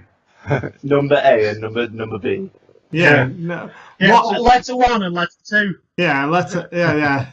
Well, Owlbear 1 is A and Owlbear 2 is B. Yeah, there we go. Is that hard? It's not that difficult, is it? No, but No. It's got a chat. It's got enough movement to move into range with me. I probably should have tried to put some more distance between me and it before lobbing that finger. That would have probably climbed on the roof or something. That probably would have been the better idea, wouldn't it? Right. Oh, and Bobo's not close enough to act as a human shield. Nope. You can't get to defense. Alright, so it attacks with beak. Oh. I didn't even put mage armor on, did I? No. So 23, yeah. That's knowing you. Yeah. How much damage is that owlbear going to do? Oh, it does 10. 10 damage. Oh, that pesky owlbear. There's a third of your health gone. Yeah. Boom. Yeah, let's see whether it manages to hit with its claws. Oh, gracious. Right, that's 17. This is the end of our protagonist. I don't even think that finger will get me close enough, will it? What can I do? What's your normal AC? I can do Arcane Deflection, which would make that 14. And then if I...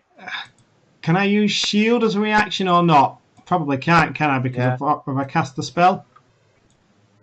Is your arcane deflection a reaction? Yes, your arcane deflection is a reaction, so you can't stack it with shield, I don't think. Have a check here. Because shield is a reaction, unless you cast it as an action on your own turn. But yeah, you can cast it as a reaction.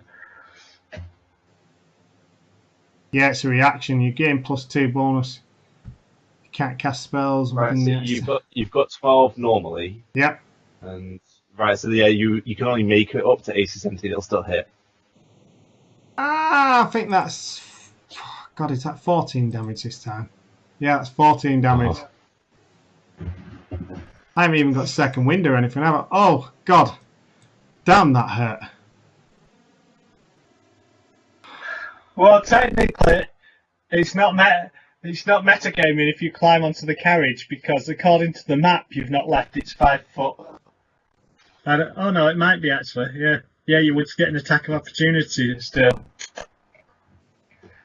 Bobo, go help the boy. I'll try and fend off this one. I said. This has all happened while I'm turning around. Like. Yeah. The goblin riding on top of it is going to try and attempt to hit me. Oh, you little bugger! I think he might have got a crit. Oh no, he did! He got a crit! There goes Granville. Oh, is this the end of Granville? Wow. Yeah, Granville is down! Granville is man down because that was 10 damage. That's hilarious. Bobo, he's got a potion on him. Pour it in his gap. Yeah, oh god. And now it's the next Owlbird's turn. How far can it move? It can move 40 feet. I've got Cure Wounds, which is touch. I'd have to get in touch with it. 5, 10. No, it's going to go straight for you, actually. There's a paralyzed gnome around the other side. Go for him. It's nice and tender. Can't defend himself. I cry out. It gets an 11. 10. That does nothing on my armor. And it gets a 13. Nope, ain't close. Keep trying. And the goblin that's on top of it will take a swing. And gets a 5. It gets a fumble. Why didn't it? Why? Right. Bobo. They all got that because Horse Apple has an outstanding AC. They only score high when they're attacking somebody with a rubbish AC. Of course. Yeah, well, Bobo, so it's your turn now. Bobo's going to run. Yeah. Shove a potion down your mouth. Will heal you for 7 hit points. Are we playing that as a bonus action in this campaign or not? Then Yes. I'm feeding him one though, but. Well, we've always played potion. If you don't like, we only have 2 viewers anyway, so you know we're only offending 2 people. And I think one of them's me. So. Yeah, if they don't like that homebrew rule, well, we're only offending 1 person. Right. Okay. So if I've still got an action, I will do a thing. Let's see.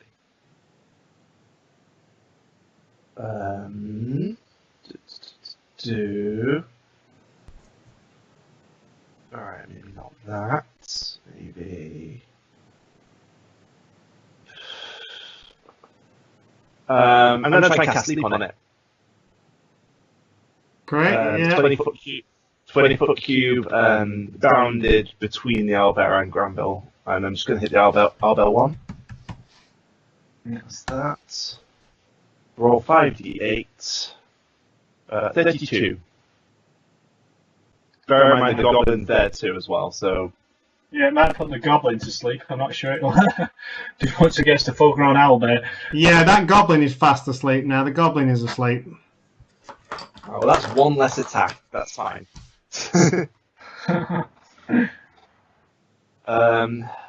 Action, bonus action. Can I use any movement I've got left to try and get you up? Like off the ground? Yeah. Alright, so... What was it? 5, 10, 15. I'll shift down and try and get you up from prone by doing that. Oh, good, yeah. Actually, I'll move that way, if that makes more sense. Yeah, cool. Done. So am I at the butt end of the initiative? So it's my turn, is it then? Yes. Right, I'm gonna cast Hunter's Mark on the goblin that is in front of me. On the goblin or the owlbear? On the goblin, because I can always just move it over after the goblin's dead. Yes, until the spell ends, you deal an extra 1d6 damage, blah blah blah, and you have advantage on your wisdom, blah blah blah. Okay, well, after I've done that, I'm going to try and swing on him to see how I do. So I've got a short sword here. Let's see.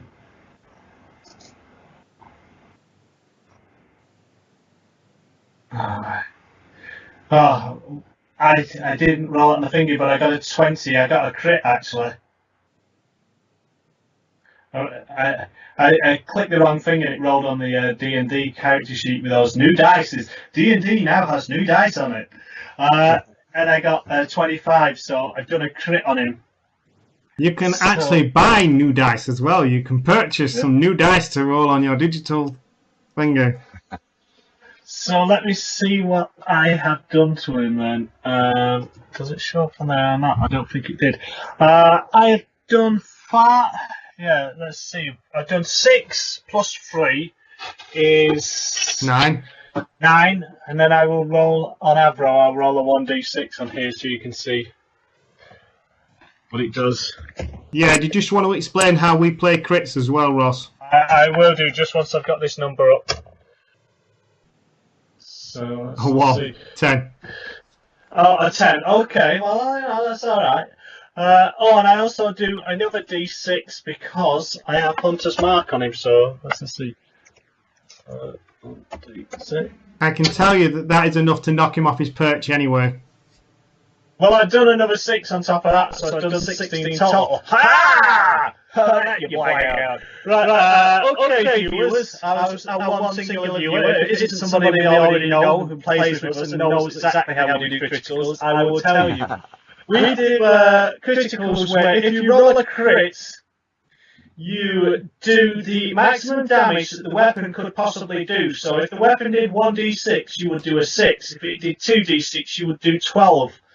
And then you add your mod for dex or strength, whichever on this number, and then you roll again.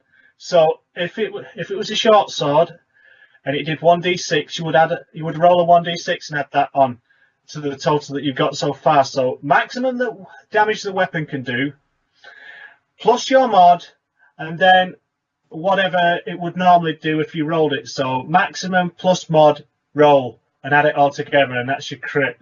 Now, if a creature crits, because we still enforce that, it does double splat damage. So whatever it says, it's medium damages in the monster guide or whatever. So if it does 7 when it attacks you with a claw, if it gets a crit, it will do 14 points of piercing damage instead. I explained that simply enough, did I not? It made sense to me. People can always put things in the comments if it doesn't make sense to them. All right. So, well, I've knocked that off him then. So I believe, as I've done that, I managed. I think I might have to wait till my next turn to move it as a bonus action. So let's just see. So if the target drops to 0 for the spell end, you can use a bonus action. Blah blah blah. Yeah. Okay. Well, that's the end of my turn anyway. So. Right, so we're back up to the top of the round, so I'm going to do what Jay did, which is use a potion of healing as my bonus action, and I got 6 back off that. That puts me back on 13 health points. Does that mean that you've got a 1 on each of the D4 then? Oh no, sorry. It's 2D6, 2D4 plus 2. Okay. So you roll a 3 and a 1. Pretty pairs, That's not correct. Spells. Oh, right.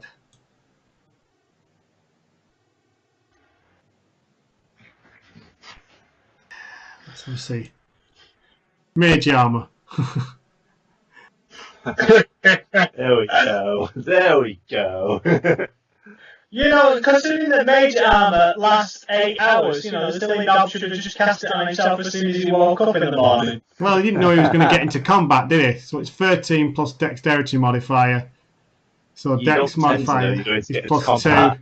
So it's 15. But if you're a tiny little weak gnome wizard and you had this spell which made you more robust, would you not just cast it? Yeah. Yeah, well, that's my action then, so that would be the end of my turn. So now it's Goblin Owlbear A gets to attack you then. Well, no, it's going to attack Bobo this time, but yes. Okay. It gets a 10. I assume that misses. That does miss. And it gets 11 the next turn. Yeah. I tell you what, these owlbears are gnomists. They are gnomists. They're just like attacking gnomes. Yes! Oh, could you record it for us, thanks? Cheers. Right, and the goblin that's on top, well, he's going to take a... The goblin's asleep. The goblin's asleep. Oh, he is asleep, Yeah. yes. What does he have to roll to try and wake up? He does Nothing. He's just asleep. Oh, yeah, yeah. Until Until one of us... creature can fight him. Yeah, until one of us gives him a smack, yeah. Yeah. Right. The duration is in minutes. Or No, the owlbear is smart enough to tap it. Reach behind itself and tap him awake. instead of attacking. Okay, so the owlbear that is next to Horseapple is going to attack him. Oh, that gets a crit this time. So that is 20 piercing damage. Ah, my guts! Ah, I shouldn't have backed it before! Oh, hoover against Owlbear! Oh! You know, last time, Ross, you didn't attack with your companion, did you? It can't, because I'm not on new Ranger rules. If you want me to play Ranger Revised, I'll be happy to play Ranger Revised, but Beastmaster Normal as vanilla, as it comes on the sheet, is a bit pez like that. I can't actually... I could attack with it, but that means I wouldn't be able to attack and all this sort of stuff, So hang on, they're saying that that is fair when an artificer can have a construct. A lot of people have said that. That can Seems down attack. to me, oh, yeah. Yeah. That's why they revised it. Yeah, I'm going to say that that does not sit well with me, that you can have an artificer that can use a construct, but you can't, as a Beastmaster, use your Beast Companion to attack. Yeah, Well, that actually has its own brain as well. Well, I will sort it out for next week. That at least I'll look at the revised rules and I will bump up the my companioning in line with that. But yeah, if you're playing vanilla ranger, then you blooming animal don't get it to attack, and then you attack until about level 5 or something. So. Right, Yeah. so the next, it attacked with its claws, and that got a 19.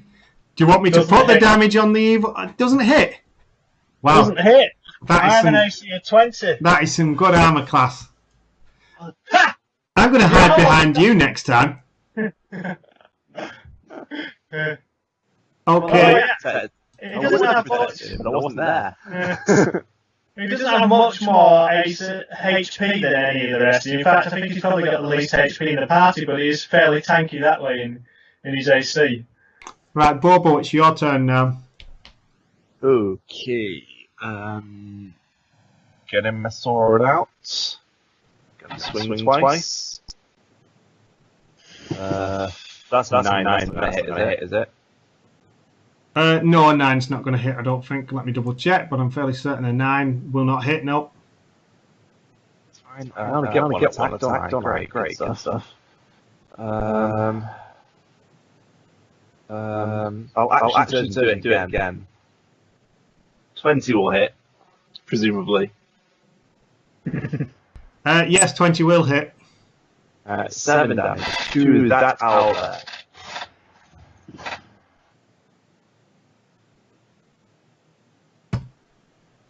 And yeah, I think I'm done now. Oh wait, I'll add 4 extra damage because of Fury of the Small. 4 extra damage, did you say? Yeah. Okay.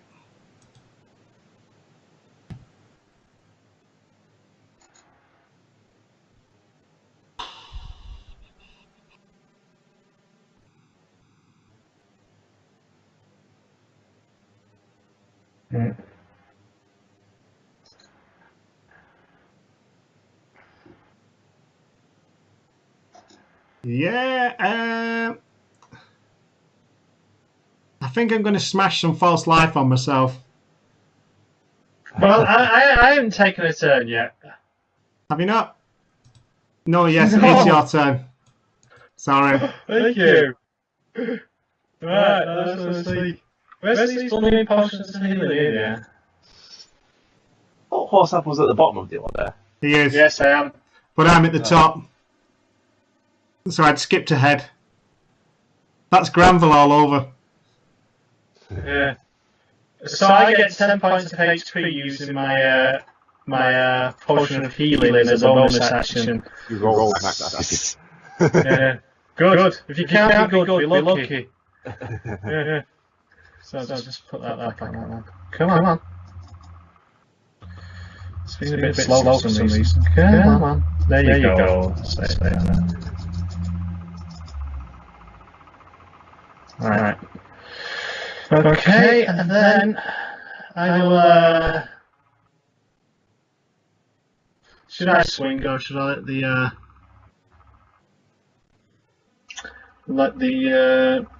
let my companion swing? Let's see, as much as of hitting. So, let's just see.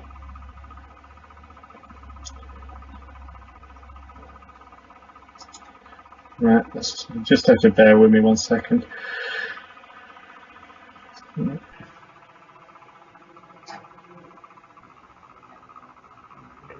Right. It gets an 8, but then it gets to I get to add my proficiency onto it, so it has a 10. Is a 10 enough to hit an owlbear? No. Oh, damn it, evil. Pull your finger out. Well, that was me. That was the end of my turn, basically. Right, okay, so we're back up to the top of the round. Yeah, I'm going to smash... yeah, I'm going to smash a false life onto myself, I think.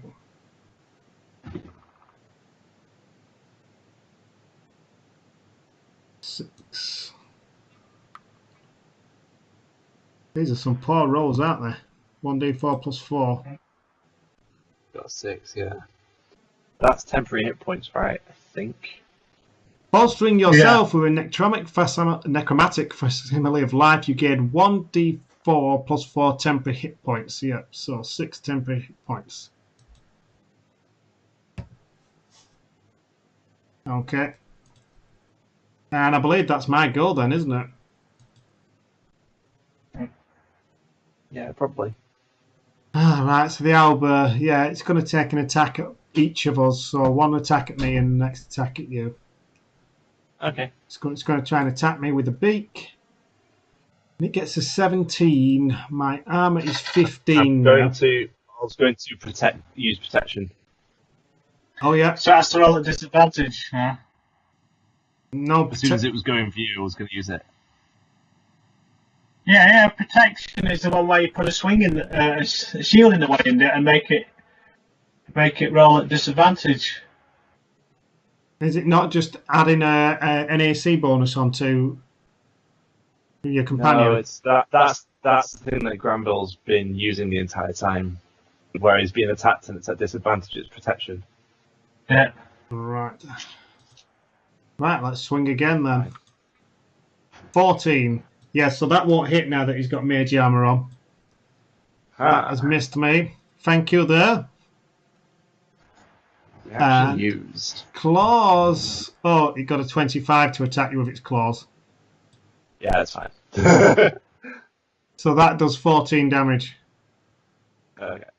Oh, I would have needed to make a concentration when I got hit. It did 20, so I would need to get over a 10 or above then, I suppose. Let's see, I'll have to make a concentration save. I can't save here. I made it. I got a 13. Good. Anyway, so what was this now? This blooming thingy had attacked and blah blah blah. So now it's Attacks. Well, Albert 1's attacks. Is Albert 2 attacking as well? Now Albert 2 is going to try and attack Horse Apple here. Gets an 18, so we've established that will miss. yeah. And with the next one, oh, these owlbears are hungry, thirsting for blood. That's a crit. So that is 28 damage. Ouch. Oof. You're down, aren't you? No, I'm not. Fortunately, because I took that potion. How much did you say? 28. 28, yes. I am actually down. I can see the helds on the stream because of the Twitch overlay. Shiznatch. Oh, that's not good. Damn. Unless you want to split some of that damage between the weasel, can the weasel act as a damage sponge? It's fine because the weasel will move in my best interest and will move me to somebody who is up. And whilst it does so, it has dodge to do so. So it's anything trying to attack it is a disadvantage. So on my turn, I will be moved around close enough for somebody to fill me up with a potion or something. So I'm not overly worried. Okay. In that case, then, it would be Bobo's turn. Oh, what do I have that can actually do stuff here? How bloody is his first owlbear looking? Particularly beaten? No. Somebody save a bonus action at least to Bobo! Oh, damn. Yeah, you're going to be able to, unless somebody holds an action, going to be able to actually pour me a potion this turn, but oh well. It'll have to be next, won't it? I'm just going to hit the thing then, there's nothing else I can do. Did you scale this fight in encounters or not? Yeah, it was basically, it told us that this is a deadly fight, much like when we fought the Manticore. Right, these plumbing scrappy little owlbears have got two plumbing crits against me. Right. Yeah, I believe it's your turn now then, Horse Apple. Okay, right. This evil is going to move away then. 10, no 5. It would get an attack opportunity, but at disadvantage. The owlbear gets an attack of opportunity. Yeah, 10, 15, So 20. 26 with 1. What does it get with the next one? It got 19. Phil, with it only has... Okay, I gotta say it only has one reaction. Yeah, but it's disadvantage, isn't it? It's hit me then, I suppose. I suppose it's hit blooming poor little evil as well. So, yeah, evil would take 10 damage points. Right, okay. Well, evil isn't very healthy either then. Yeah.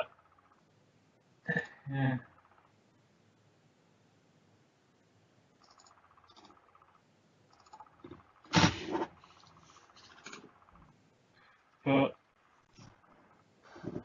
he just moved over there now.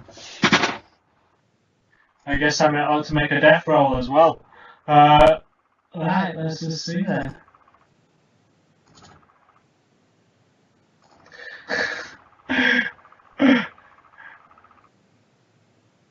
Right.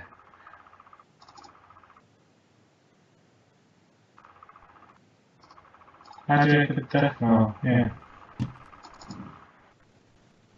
Oh, I got 19, so I'm alright. Shame it wasn't a 20 though, isn't it? You almost did a hit when you got back up.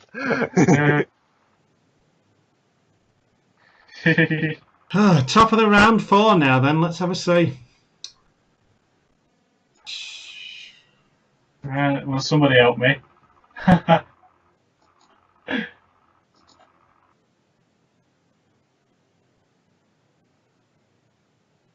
gonna do enough.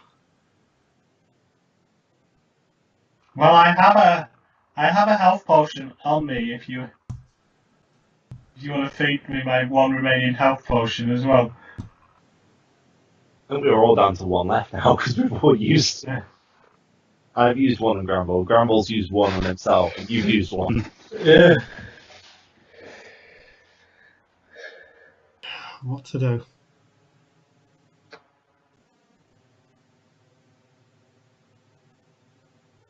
Yeah, I'm going to smack another chromatic orb on. Actually, can I do that? Because it's a ranged spell, isn't it? It'd be a disadvantage. Disadvantage, yeah. Yeah.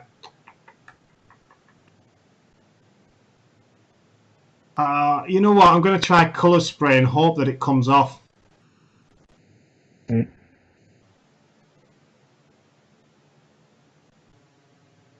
Oh! It just whiffed it. It had 34 health points and I got a colour spray of 35. Fantastic. Well, what does that do now? I think it blinds it, doesn't it? Blinded until the end of your next turn. Right, so it's blind now. Alright. For the moment, anyway.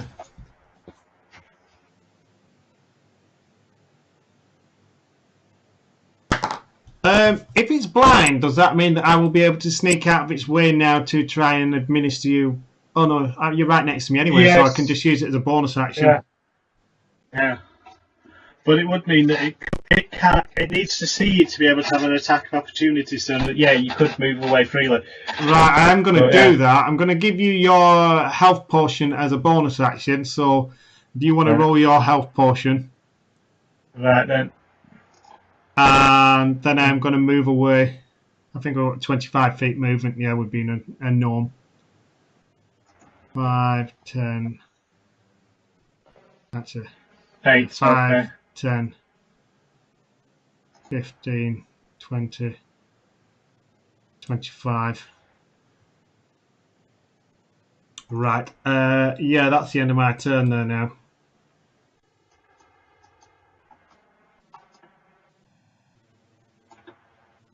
So it's blind now. What's it? What would it try and do whilst it was blind? Do we think? Will it try and attack somebody? Would it lash out and attack at disadvantage or something like that? It could probably hit. It could probably still hit Bobo next to him. And smell you.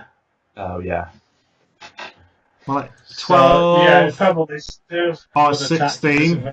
So those will both miss, won't they? Yeah. And 17 or a 9, so it misses with both of its attacks. 17 would have hit. Okay, so the second owlbear, what's that going to do? Well, I'd probably chase around, wouldn't it, I suppose? It's going to attack the carriage and drag Madame de Bonbon out, the eater. Yeah, you know what? This thing has an intelligence of 3. It's pretty damn stupid, so it's going to go the wrong way around the carriage. 5, 10, 15,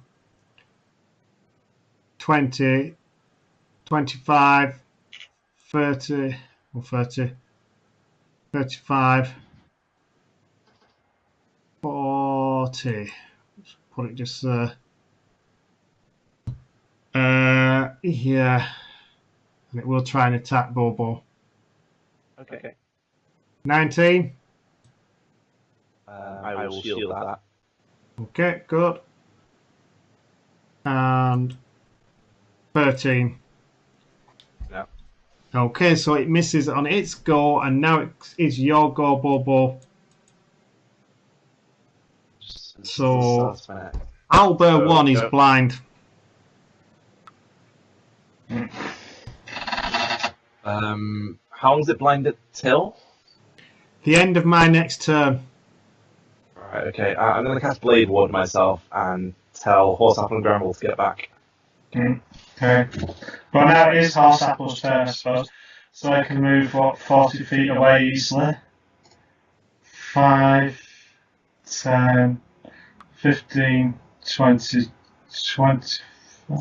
Let's just see, I was there. 5, 10, 15, 20, 25, 30, 35, 40 would be here then, I suppose.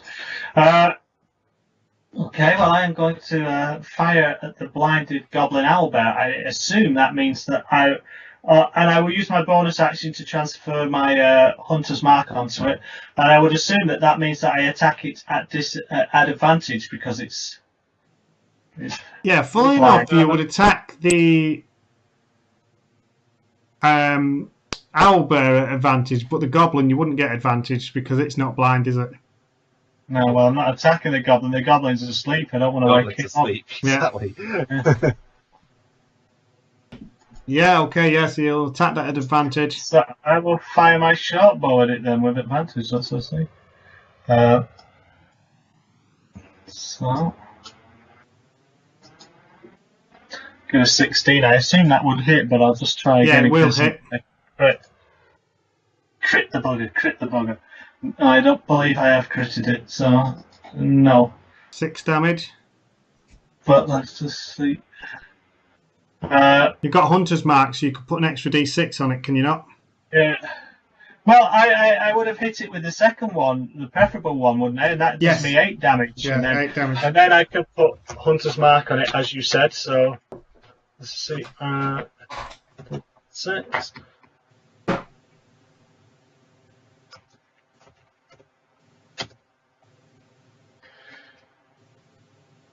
12 damage. Yeah, 12 damage, that's it. Yeah. Yay! Is that up and down yet? No, it's under half damage now, though. Oh, So it is still blind, isn't it? Until the end of this turn. Well, my next turn, until I finish this turn. Right, so I needed to put another spell slot on that for using Colour Spray last time.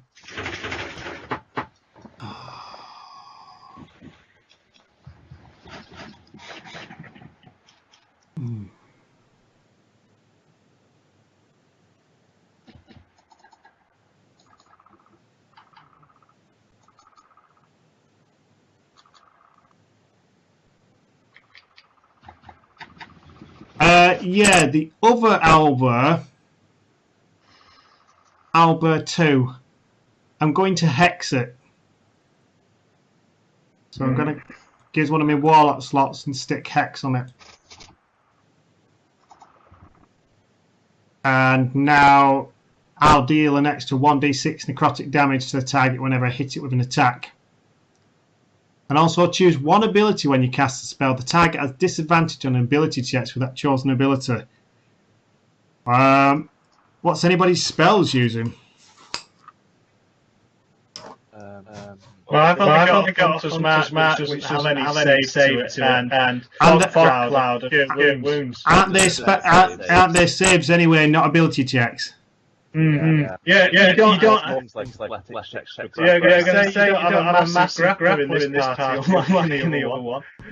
I can attempt it.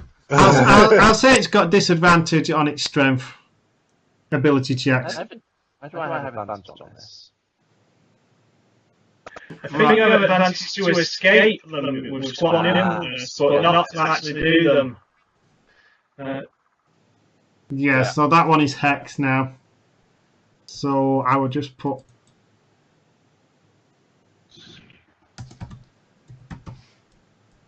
hex next to it. Right, and that is my turn, unless I decide to chug that last bottle of health potion. You might be better keeping it until somebody else to pour it down your throat if you fall. Yeah, okay. They're all going to go on me. So. Okay. Yeah, so that's the end of my turn. So that is the Owlbear's turn next. I did ask Grandma whether it was possible to back off on my turn. Yeah. Yeah, you can move if you want, Phil. You could move further away. Yeah, that's probably a good idea. 5, 10, 15, 20, 25. Yeah, so that one's not blind anymore, and it's pretty mad at me for thinking attacking it. So 5, 10, 15, 20, 25, 35, 40. So it's just got to the. That would give you an attack of opportunity as it left, would it not, Bobo? It would, but I don't particularly want to use my reaction right this second. That's fine. He wants to use his reaction in case he needs to shield, eh? Pretty much, yeah. Yeah. Good point. Okay. Yeah, I don't think it's got any ranged attacks, has it? They're all 5 feet, so that's fine. Projectile vomit. Tide of black filth comes out of its mouth towards you. Alright, yeah, so Owlbear B will attack you then, seeing as you're the target that's in its way. We got a 26. Fortunately, that wasn't a crit. That's just a 19. So that would do 10 damage unless you can shield against it. That's half 5. Wait, how much did you actually roll? 26. 26? Way too high. So I take 5 damage. Okay, and Claws will attack now. That's 10, so that misses. Yeah, this is. And it's actually your goal now, Bobo. Okay. God damn it. Has Albert 2 still got a goblin on top? No, I slashed that one. You blasted that off, yeah, that's just why it says Owlbear now and not Bingy on top of it. Now, would Bobo run over to Granville, seeing the Owlbear running after him? Flip. This is a tough one for him because normally he would be next to Granville. He's going to hit Albert too in front of him. That's what he's going to do. Fair enough, yeah, go for it. 23. That'll definitely hit, yeah. 11 slashing. 11, did you say? 11, yeah. Good. I can disengage the bonus action because I have nimble escape. Got that. So I will do that and then run this way. Oh yeah, because you're a goblin, yeah. 5, if I can get that. Okay, Horse Apple, it's your go now. Well, if this is the case, I'm going to drop a fog cloud on Owlbear number 2. What effect does that have? 20-foot radius sphere of fog centered on a point within range. Well, I will do it. I will do it so it drops, so that it's slightly closer to us. So if the Owlbear heads this way, we'd have to go further in the fog. But yeah, I will. Let's just see. 20-foot square, did you say? Yes. Does it say square or circle? 20-foot radius sphere, so it would be a circle, but that might be a bit hard on this Smethy map. That's radius as well, so I believe that would be 20 feet either. 20? No, it would be 20 feet either side of it if it was in the middle. But like I said, move it so it's so it's only about 10 feet away on the north edge from it. Yeah, so it would be so like it's dropped down a bit. Yeah.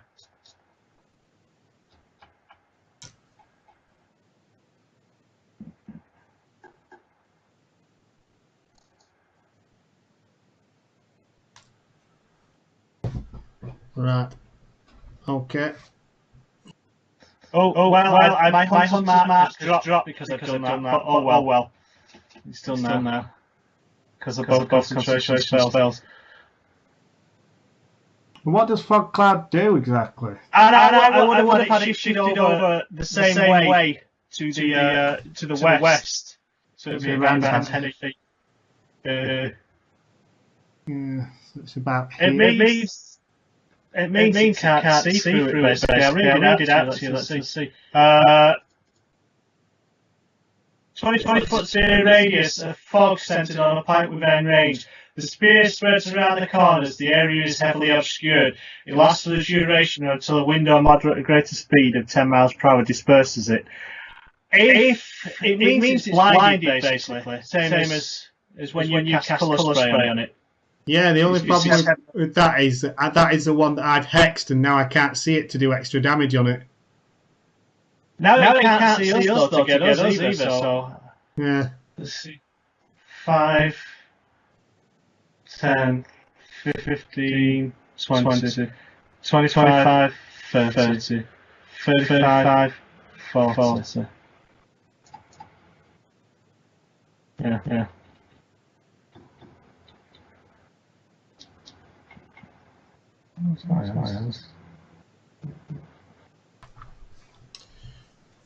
Alright. Okay, so is it my turn now? Have you finished? Yeah. Right, Yeah, I so think it is. as a bonus action, I can do Hexblade's Curse, which would allow me to, against the cursed target, gain a +2 bonus damage to damage rolls and score a critical on 19 or 20 and regain 4 hit points if it dies. So I'd stick that and stick the Hexblade's Curse on this one.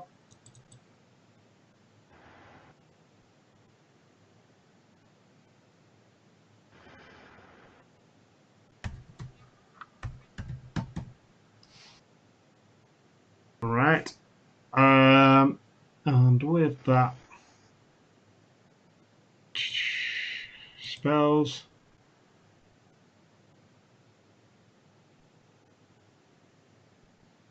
Yeah, I'll move back 25 feet. 5, 10, 15, 20, 25. And I'll lob a chromatic orb at it in my last spell slot.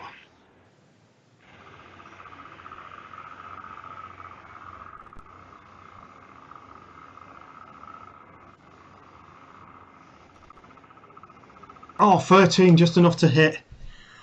Whew. 11 acid damage though, so that's pretty weak, isn't it? 3 plus 5. Oh, the D8. Oh, God. add a +2 for it being Hexblade cursed. So that's 13.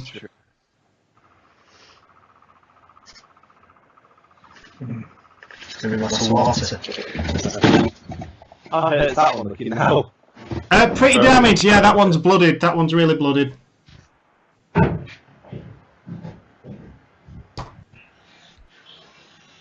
And it's actually its turn.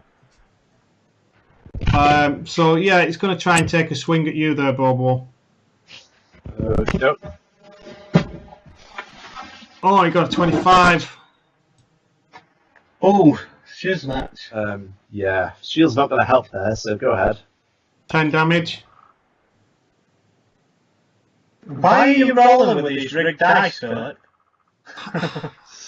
It's not. I must have said something that offended D&D Beyond.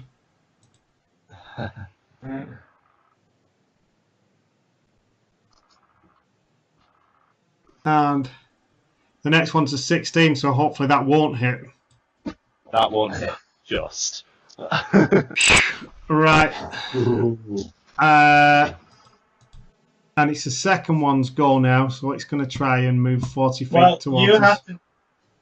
You have to decide what a particularly stupid creature would do if it was blind. Yeah, why don't we roll a... is it a D8 direction? See which direction it heads off in? It would be 8, yeah. Yeah, we'll roll a D8. Okay, I'll do it then. I'll roll a D8 on here. Let's just see.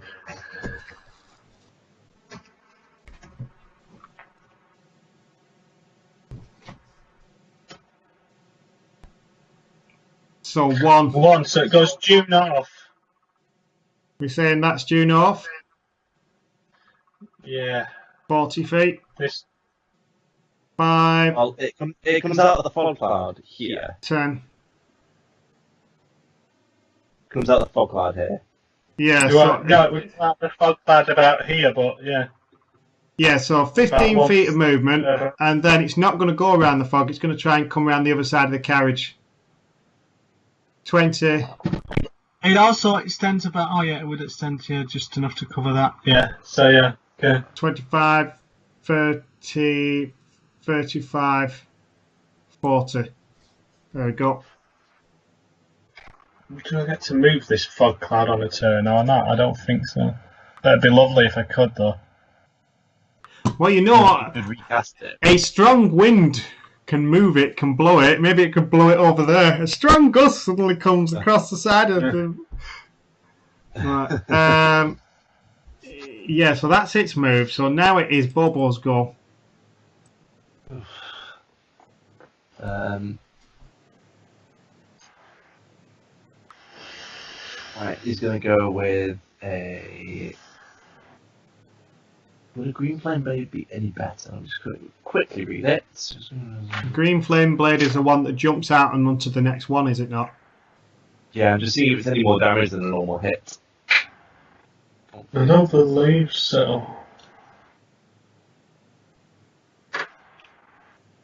It's just a melee attack with a weapon against one creature. Mhm. And if you hit, green fire leaps out. In that case, I'll just hit it. 17 to hit. Yeah, that'll hit. 4 slashing damage. What is with our damage output? Yeah, it's 4, isn't it? Bonus No, action. I did the goblin to start off with, that was about it.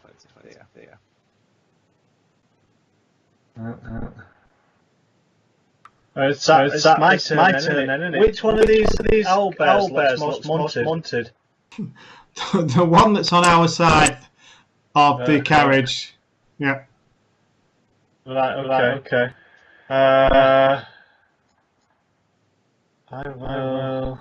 Much else to do there, so let's see. Okay. I was just take a shot at it then with my short bow. Am I within 80 feet of it? I believe with 5, 15, 20, something like that. Yeah, that's all. Okay, so let me... What's that? That's a crit. Oh, I got to 20. Or is it a dirty 20? I think it's a dirty 20. I don't believe it's a natty 20. No, it's a dirty 20. So I do 6 points piercing damage to it. Which is just not fantastic, but it's better than now. Well, it is one dead owl bear. That's how you do it, boys! But it does mean that when the owlbear drops down, the goblin falls off, hits its head, and wakes up. I don't really give a shit about one shitty goblin. Token, let's just see. 5, 10. Can I move further back or not? What, Can I off the move map? off the map or what? Yeah. Yeah, it's just a road, really, isn't it? There's nothing really stopping us. 5, 10, 15, 20, 25, 30, 35, 40. Right, that is the end of Horse Apple's turn then.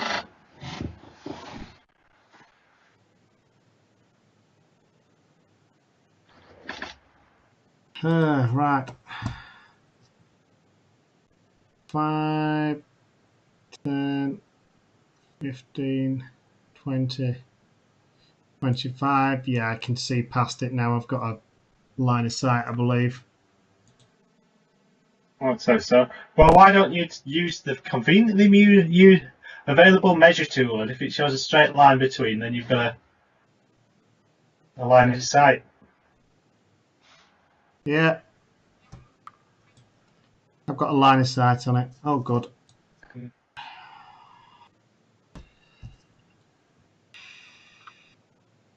I've used all my wizard slots.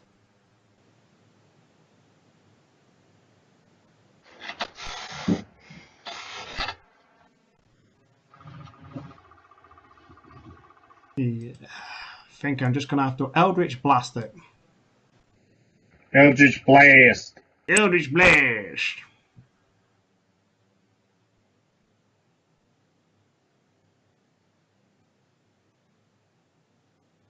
Come on, roll the Eldritch Blast damage.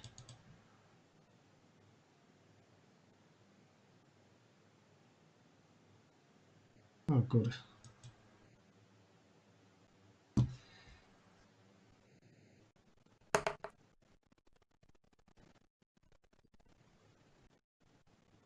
$23, there we go. Okay, so it's 9 force damage, but I get an extra plus. No, it's hexed, isn't it? So I do an extra d6 of damage on it. Oh, did you move the hex over before? No, I used hexed. hexed. I cast hexed on one of them, and on the other one I put Hexblade's Curse. So that one is actually hexed, so I will do an extra d6 of damage on it. Good. Let the hate flow through you. 13 damage to that man. That owlbear even. Right. Yep, that is the end of my turn now. Right. So it's the goblin's turn now. You can move 30 feet. Get off. We don't want to measure, we want to move him. 5, 10, 15, 20, 25, 30. Yeah, he's going to move to the person he can reach. And he will take a swing at you with his scimitar. Gets a 22. Yeah, that hits. What are your rolls like tonight? For these 5 NPCs? damage. He's paid for an upgrade or something. Listen, I'm playing as a playable character. I do not want high rolls. I'm more than happy for them to get, P rolls, like pecky little stubby rolls where they never actually managed to hit any of us and we all look dashing and heroic. Yeah, so scimitar, that would do 5 damage. I've taken the damage already. Okay, no worries. And it's Albert B's go now, so it's going to move 40 feet. 5, 10. Actually, no, it was there when it, so it moved 5, 10, 15, 20, 25, 30, 35, 40. Just to the. Would it dash? No, probably, because if it dashed, it still can't attack, can it? No, but it would be in contact with you for next turn. So it probably would dash. I reckon, yeah, it probably would dash. There we go. Right, so it's Bobo's turn to have back at it. I mean, yeah, that's basically what he's going to do. That's not going to hit. 7's not going to hit a goblin, is it? Even they have better armor than that, yeah. Yeah. Then I will bonus action second wind because oh my god, I need to do that. Oh, I gain 8 hit points back, and then I'm running over here. Okay, good. And now it's Horse Apple's turn. Well, we'll get an attack I of didn't opportunity because you didn't disengage or anything. Right, okay, yeah. How come you didn't disengage though? Because you. That owlbear's gonna fuck Grimble up in the skin. Yeah, but didn't. It doesn't matter anyway, it got a 5. Second win count as an action. I was just wondering.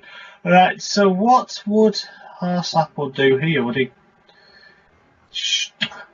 I guess he'd take the goblin on, I suppose. Just one. He thinks he's got more chance of taking this one out. So he will fire his short bolt at it. You haven't got a hunter's mark anymore now, have you? Because you had to drop it for the fog cloud. Yeah, no, I haven't. Well, I've got one spell slot left, and I'm using that for leaving that for cure wounds in case we need it. Fair enough. I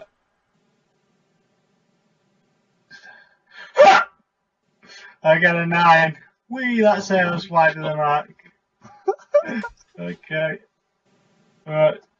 5, 10. This is where you move further back.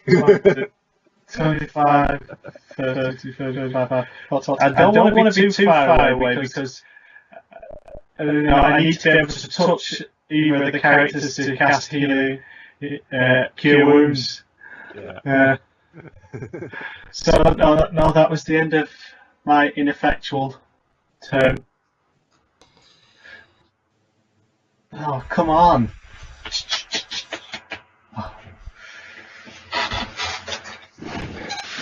Right. Okay. Yeah, it's touching me. It's in contact with me, so I'm going to cast Arms of Hadar on it. Oh, damn. So I invoke the power of Hadar, the Dark Hunger, and tendrils of dark energy erupt from you and batter all creatures within 10 feet of you. That's all creatures, so that would batter you, wouldn't it? But if you were to game and just move one square north, it would only hit the owlbear and not Bobo. And Yes. you wouldn't leave its range. I wouldn't use its attack of opportunity, yeah. In fact, I could move around in front of it there and still not leave its attack of opportunity. I believe 5. just to be that guy, I believe it is actually pronounced Hadar. Hadar. Hadar! Actually, does that I not... am still within 10 feet of you. Bobo is still within 10 feet. Yeah, still within 10 Oh, feet if you do that. Oh yeah, tarnation. I move next to you so that I can use Yeah. your action for protection if need be. Yeah, you know what? I think he's clever enough to realise that. He's like, oh yeah, let's not. Jess, you took your finger off the pieces where you left it. I'll do a shocking grasp instead then. No, running to the mist. Disengage and hide in the mist. Disengage. Walk into the mist. Disengage. Fire something at it, and then walk into the mist. Yeah, okay, I could disengage. Oh no, you won't be able to. You won't be able to take an action if you disengage. Disengage is your action though. Yeah, you see, if I stay here, Yeah. Bobo can whack or I can put a shield on, or actually I don't have a shield and a slot for a shield spell now. What am I going to do? I'm going to shocking grasp it. Am I going to shocking grasp it? Yeah, but if shocking grasp works, you can walk away anyway, because you can't take a reaction then. Yeah, that's true.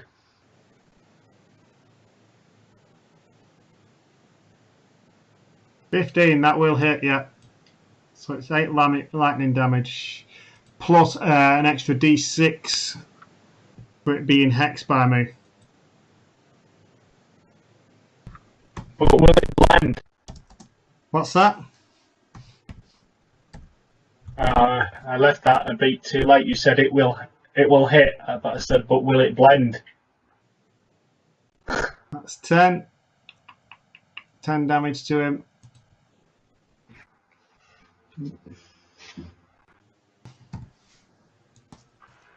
And it can't take reactions until the start of its next turn, so I can walk away and hide it just inside the mist. No, you don't want to hide somewhere too obvious that it would walk into you.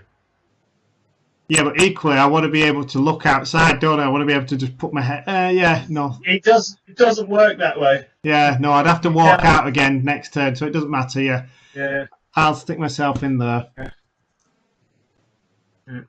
Okay, it's a goblin's turn now. Right. Feel a bit like I've just left Bobo to it now, though. He moved up there to Finger to protect me. And I'm like, oh, Bobo, see you. I'm in the fog cloud now. Well, the best Sort, protection is not being in range to be hit. sort yourself out. Yeah. Yeah. Saxony, you marbles. Oh, come on. Crit off a blinking goblin. Whoa. 10 damage. 9. 5 damage. Plus another 5. Wait, what? Yeah, the goblin's done 10 damage. Okay. Critted you. It critted you. That's fine.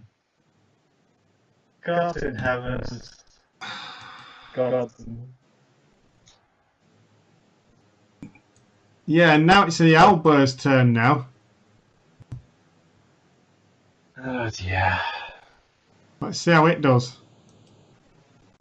Well, at least it's not a crit, but it's still a high roll. It's 23. Hot. So that is... I can't shield it. I'm down. Oh, poor Bobo can't buy a chance, it seems. That's...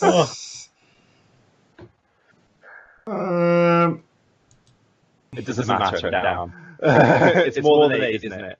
yeah, it's going to wander off towards the target that it can see now. 5, 10, 15, 20, 25, 30, 35, 40 feet towards Horse Apple. Tarnation. Well, it is Horse Apple's turn. What is Horse Apple going to do? This is a bit where we needed that damage output from the Weasel. Yeah, that would have been helpful. I'll fire at the bugger. Let's see.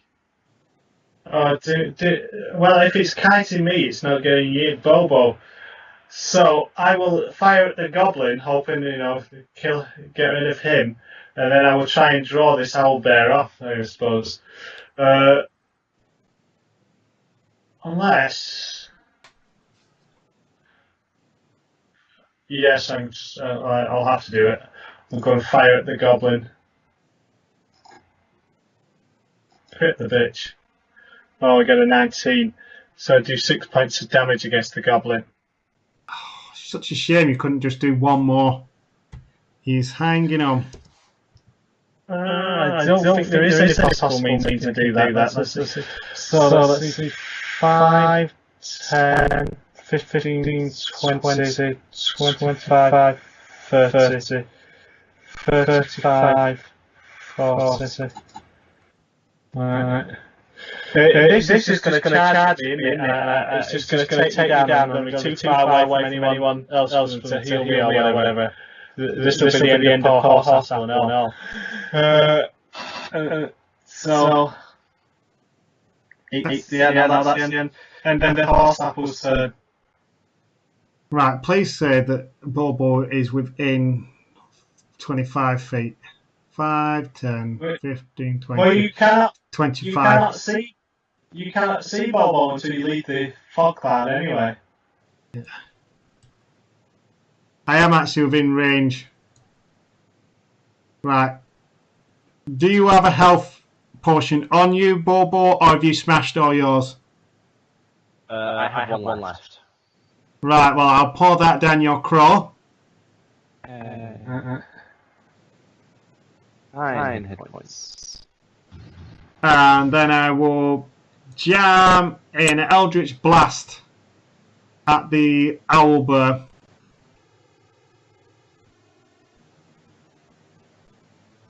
$21, yeah, so that will hit. 6 damage and then roll an extra d6.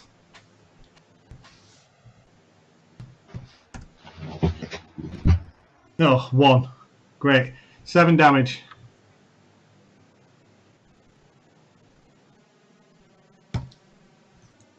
At least that's done it a bit of damage, Ross. Hopefully, if it comes towards you, you'll be able to swing at it. And that puts Bobo back on his feet for the moment, I think. And that leaves Sad. Oh. Right. Sad Goblin. Yeah, he's going to move up and attack Granville. This thing is a crit machine. Oh no, hang on. No, I've rolled the wrong thing. That's the owlbear. I'm thinking +7 for a goblin. Ooh. Yeah, no. You still roll a natural 20. Stop rolling on it. Start rolling the actual dice on the dice machine for it. Right, 11, it didn't hit. Sad Goblin missed. Owlbear is going to move up though. 5, 10, 15, 20, 25, 30, 35, 40, 5, 10, 15, 20, 30. Dashes into Horseapple's range. Bobo, it's your turn now. Alright, let's spend half movement getting up.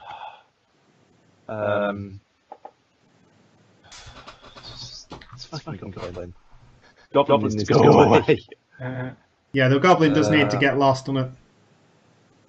Well, I've done a lot. It can go away. Right, I'm shouting to you guys, get back in the fog cloud, get back in the fog cloud. Basically, I was going to try and commune with him, basically, and one of you get lost, but I might take his head off. So Goblin's not there anymore. Goblin is dead. I'm using the spice murders to tell you to get back in the fog cloud as well. Why, have you got something special planned? Yeah, I'm going to yeet the hell out of there and ride back into the fog cloud myself, and then if we're all in the fog cloud, that thing's going to have trouble seeing us. To hit us. Right. I'll get there and get my longbow ready. Oh, by the way, the goblin is gone, isn't it? So the goblin is gone! So that was Bobo's turn. Yeah, now it's your turn. Horseapple will 5, 10, and then he's going to yeet. Let's see. 15, 20, 25. Let's see. No, he was there, wasn't he? Well, let's see.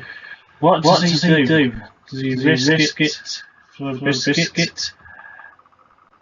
Yes, he's just going to dash. So he goes 5, 10, 15, 20, 25, 30, 35, 40, 45, 50, 55, 60, 65, 70, 75, 80. It would have got an attack opportunity on those as well. Okay. Right, let's see what it gets. I can't hear you now for some reason. Bear with me. You've muted yourself there, you're not. Yeah, the only problem is I'm actually added native into the streaming app, and then I'm on Skype as well in the call with you, and I think that's why I'd forgot to mute the Skype, because it's an extra thing that I need to do that you don't need to do because you're just in the Skype call. Right. Well, it would have got an attack of opportunity when I yeeted. Right. Yeah, I'll roll that for you. Go on, roll your crit. We know it's coming in. Close, but not quite. 25. Don't be down. Please don't be down. Well, it would have hit me, I suppose. What? 10 damage. What would it be? 10 damage. 10 damage. Oh no. I think it's down, yeah. Well, evil is going to evacuate me.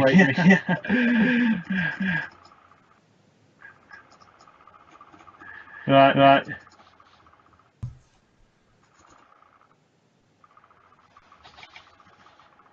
Five, 10.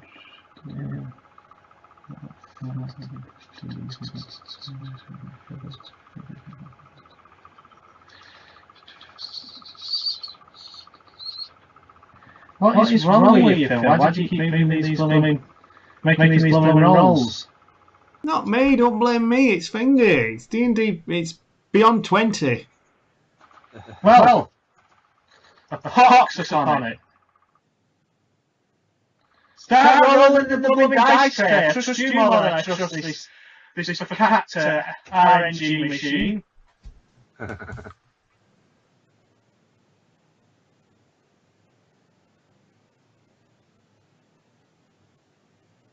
Right. I don't believe I have any more health potions left on me either. I don't have any on me either. I think our only source of healing just went down. Yeah. Well, you can always make a medicine check on me. Yeah. Do that, but we can't get you up again. Oh no, that's true. You cannot. I'll have to roll a 20 on one of these death saves. Or you roll. If somebody rolls a 20 on a medicine check, is that the same basically? I would have thought so. Is it my go? Yeah, it's my go now, isn't it? Yes. Can I reach you? Can I reach you? 5, 10, 15, 20.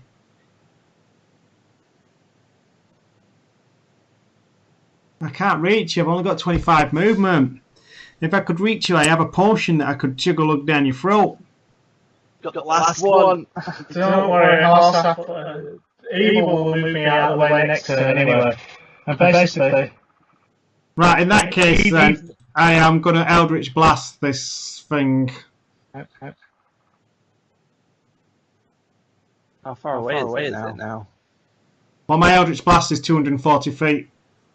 Oh, I just missed it. I just hit a 12.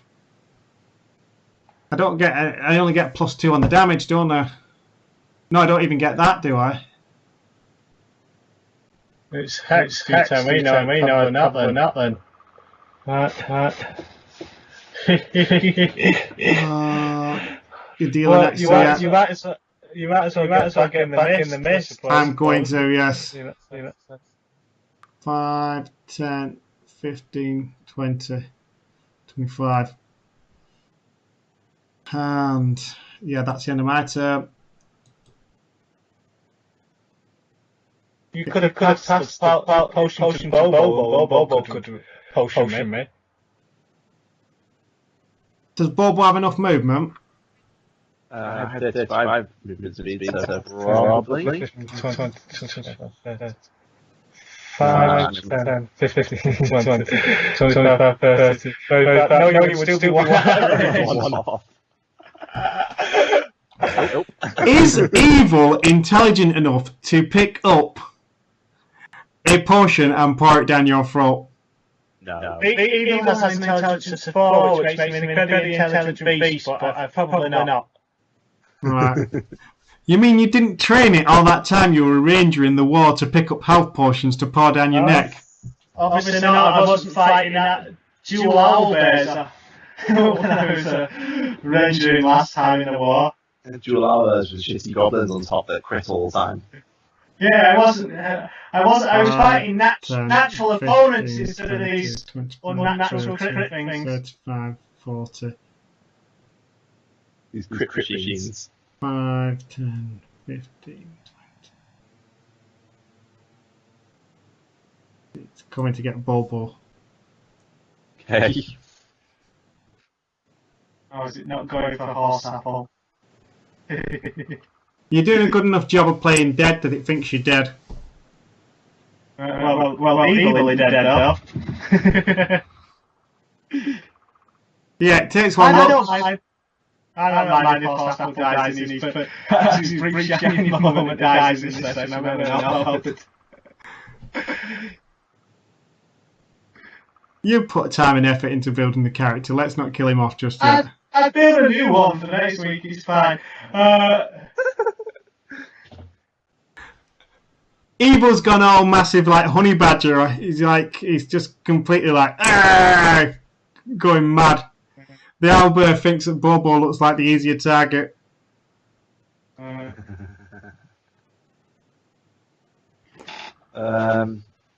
said you don't need to game it for me if you want to. All right then. Bobo, yeah. Jeez. Fine. You still have high thingy though, don't you, armor class? Yeah, and well, Evil still has dodge on it as well to get away. So. Right. 15. With its beak. Did it move or not? Actually, it dashed. It It dashed, so it couldn't have done it. Yeah. Yeah, that's what I say. So anyway, that's their turn. Make it Bobo's turn now then. Yes. Probably. He's gonna shoot the owlbear from here. His longbow. 18 to hit. I haven't had a turn since I've gone down that far, so... No, I haven't. I don't need to make a death save just yet. Not just yet now. 18 hits, isn't it? Yeah, 18 would hit. So you can take your measly 3 damage, and then I'll bugger off back into the shadows. Technically, you would have to be to the west of Granville because it doesn't.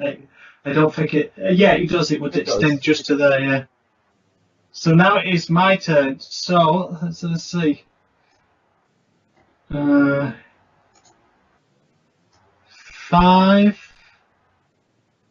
10, 15, 20, 25, 30, 35, 40. Well, I did a dash. Let's see, 45. Oh, what is it going to do? Let's see.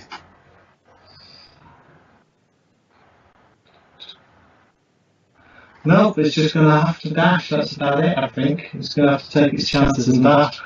5, 10, 15, 20, 25, 30, 35, 40, 45, 50, 55, 60, 65, 70, 80.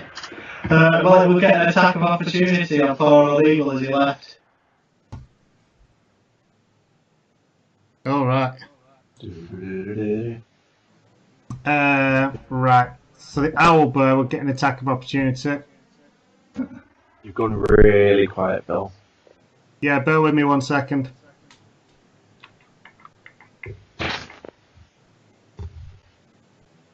It misses. It gets a 9. Yay! And right now, Horseapple has to make a death save. Let's see.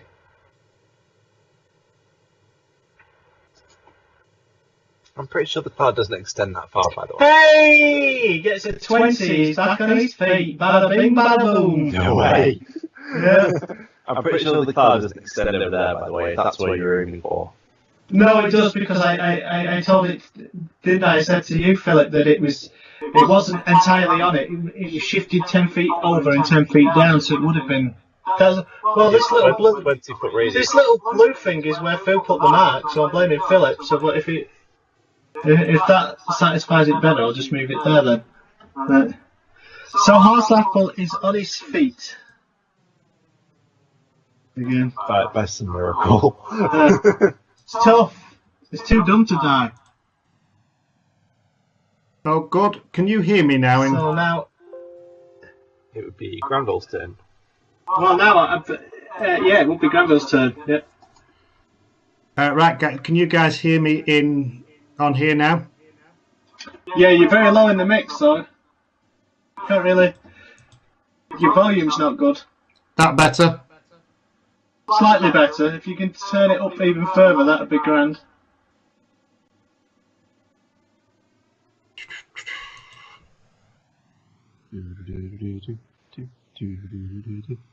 Technical difficulties. Two. We apologise, we are currently experiencing technical difficulties. We will now show an episode of Fools and Horses. Is that any better for you guys now? Originally aired in 1985, Rodney goes shopping and loses his money. A history of only a fool kills horses. No, it tends to... Can you hear me? Still quiet, Bill. Still quiet. Yeah. Stream caught, man! I'll try my best. Still low, but we can just not hear you. It's okay. Yeah, we can hear you. It's just whether the stream can hear you, but yeah. We just have to grind out the impossible win against this stupid... Well, it's no longer impossible, but it's damned... Oh, it's been a hell of a grind against this blooming owlbear. Yeah, Force Apple's gone down twice, Ground Ball and Bobo have gone down once each. We've used all our health potions, all but one. I don't think we're playing D&D anymore. I think we're playing Dark Souls. Bear with me 1 second. Can't hear you all now, Phil. I'm going to say, yeah, an owlbear sounds like something that could possibly be out of Bloodborne.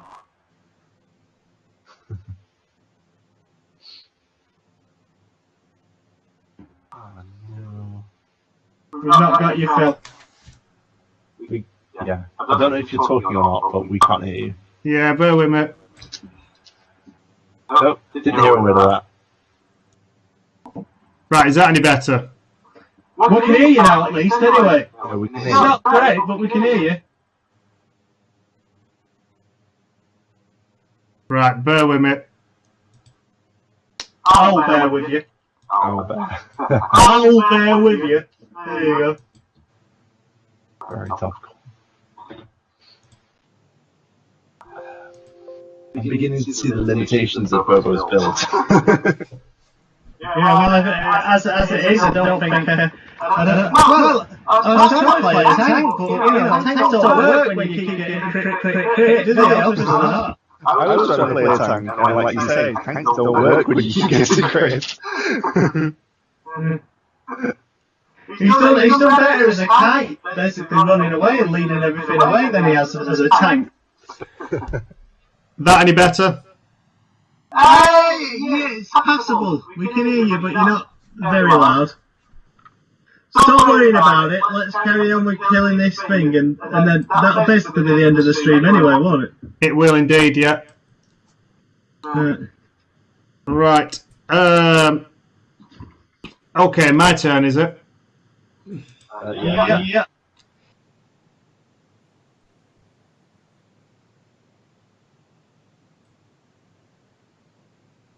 Have a Have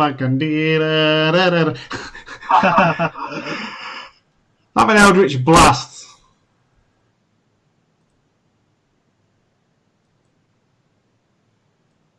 Oh, dirty 20. What a shame. But roll an extra d6 on it.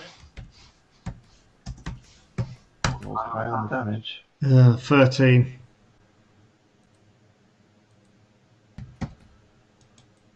This thing is staggering on its feet now. So I moved 10 feet out, 15, 20, 25. Flip it the bird and just go back in. Yeah, just disappearing back into the smoke. Yeah. Okay. Let's have a seat. Well, it's turn. Yeah. Can it see Bobo? Did we decide he wasn't in there? No, he's technically on the very edge of it, I believe. 5, 10, 15, 20, 25, 30, 35, 40, and a dash to get there. They wouldn't know where Bobo is. He's, like I said, he's technically inside it. When I said he was technically on the edge, I meant he was on the edge inside of it. He's not on the edge outside of it. Okay. I can't see Bobo to run straight up to him. Right, I didn't realise that. Okay. Yeah. Yeah, Just charge in a straight line straight in. yeah, so that's about where it would get without using a dash. No, you know what it's going to do? It's going to use its dash to go towards the couch. There we go. Right. Is he inside the cloud there? Is he? No, I believe the way it was put up, the cloud ends flush with the edge of the carriage. So that means that's why Bobo is just in it, so it couldn't run up to him straight on and see that he was there. Right here. So now it is just on the external edge of it, I believe, where it is now. Right. So it's Bobo's go now. Here's Bobo's go. He's gonna start out of the cloud because I was right on the edge, right? Yeah. See that and go. 21 to hit. 21 to hit, yeah. Nice, 7 damage. 7 damage. Right. You will be Bobo relieved. is gonna flip in the bed and then go back in. You don't need to. You'll be relieved to know that it's like just hemorrhages out everywhere. We've actually managed to kill the to Albert.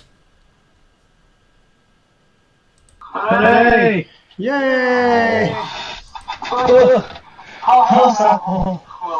Would you like to just? This thing and start chopping it. Did these shitty little goblins have anything on them? There, that's how difficult, deadly the encounter was. Let me have a look for you.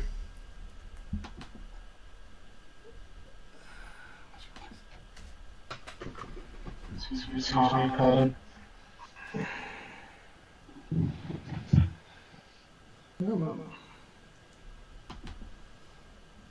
Yeah, it turns out the majority of the spells that hit did really work at all in that, so...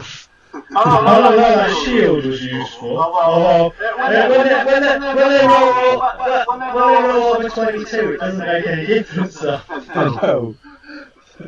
That blade one was probably more useful, but I didn't get a chance to use it that often. Right, do it. I want to roll.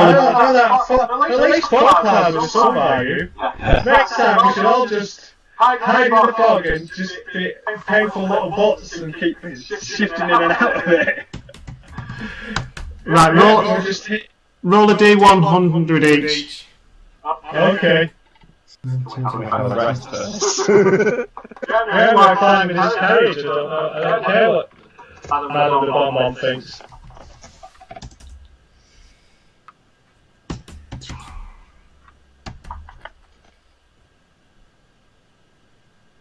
Right, so I I got. got a 38. I found one of them dropped a mimic.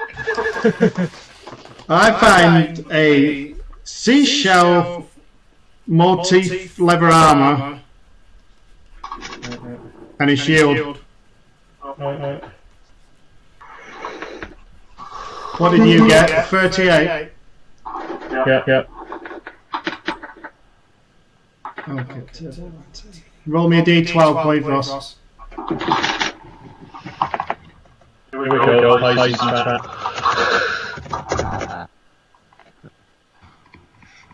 11. 11. That's all I found. A £1 gold ingot stamped with the crest of the local noble family. That'd be mondo expensive, £1 of gold. Nice. What did you roll, Jay? I got 90. You rolled a 90. 90.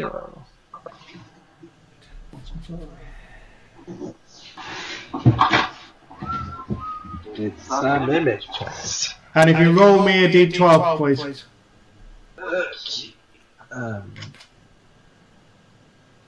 Six. 10 gold pieces. Oh, no, nice. Nice and simple. Yeah. That is the only gold Jack has. That's nice. Right! That was two big mad, and I got the big old gold you got, so let's go spend this because don't believe it, we can. Right. That's weird. We're we've got coin in our pocket now. We don't need to be paid by it. Let's leave it. We can get one more pocket. This was the last day, so basically now we've fought these off. We are at the custard dome, and we're going to just call it quits. How much do you get paid beforehand? Well, we don't get any money until we get back to Captain Jack. The money's being held with Captain Jack. Well, we're much, aren't we? Why didn't we ask for half up front at least? Because he'd have probably found somebody else to do the job. Right. Well, thank you. Hopefully the audio problems aren't that terrible. And I will spend the rest of my week trying to sort it out. Right, and so you want me to rearrange it to revised Ranger for next week, so at least the animal is some good other than just carrying me around? Yes, that would be nice. This body around, yeah. Yes, thank Oh, you. well, he did get MVP for that. He manoeuvred my potential carcass out of danger a couple of times, so... Yeah. Okay. Well, thanks, guys. Much appreciated. Alright. Thank you to our 1, 2 fans. You are what makes this worthwhile. This is what we put all the effort in. It's much appreciated that you bother to watch. Yes, as he said, thank you. Hopefully, if you enjoyed it, tell a friend. That's it. Alright, bye bye for now. See you next time.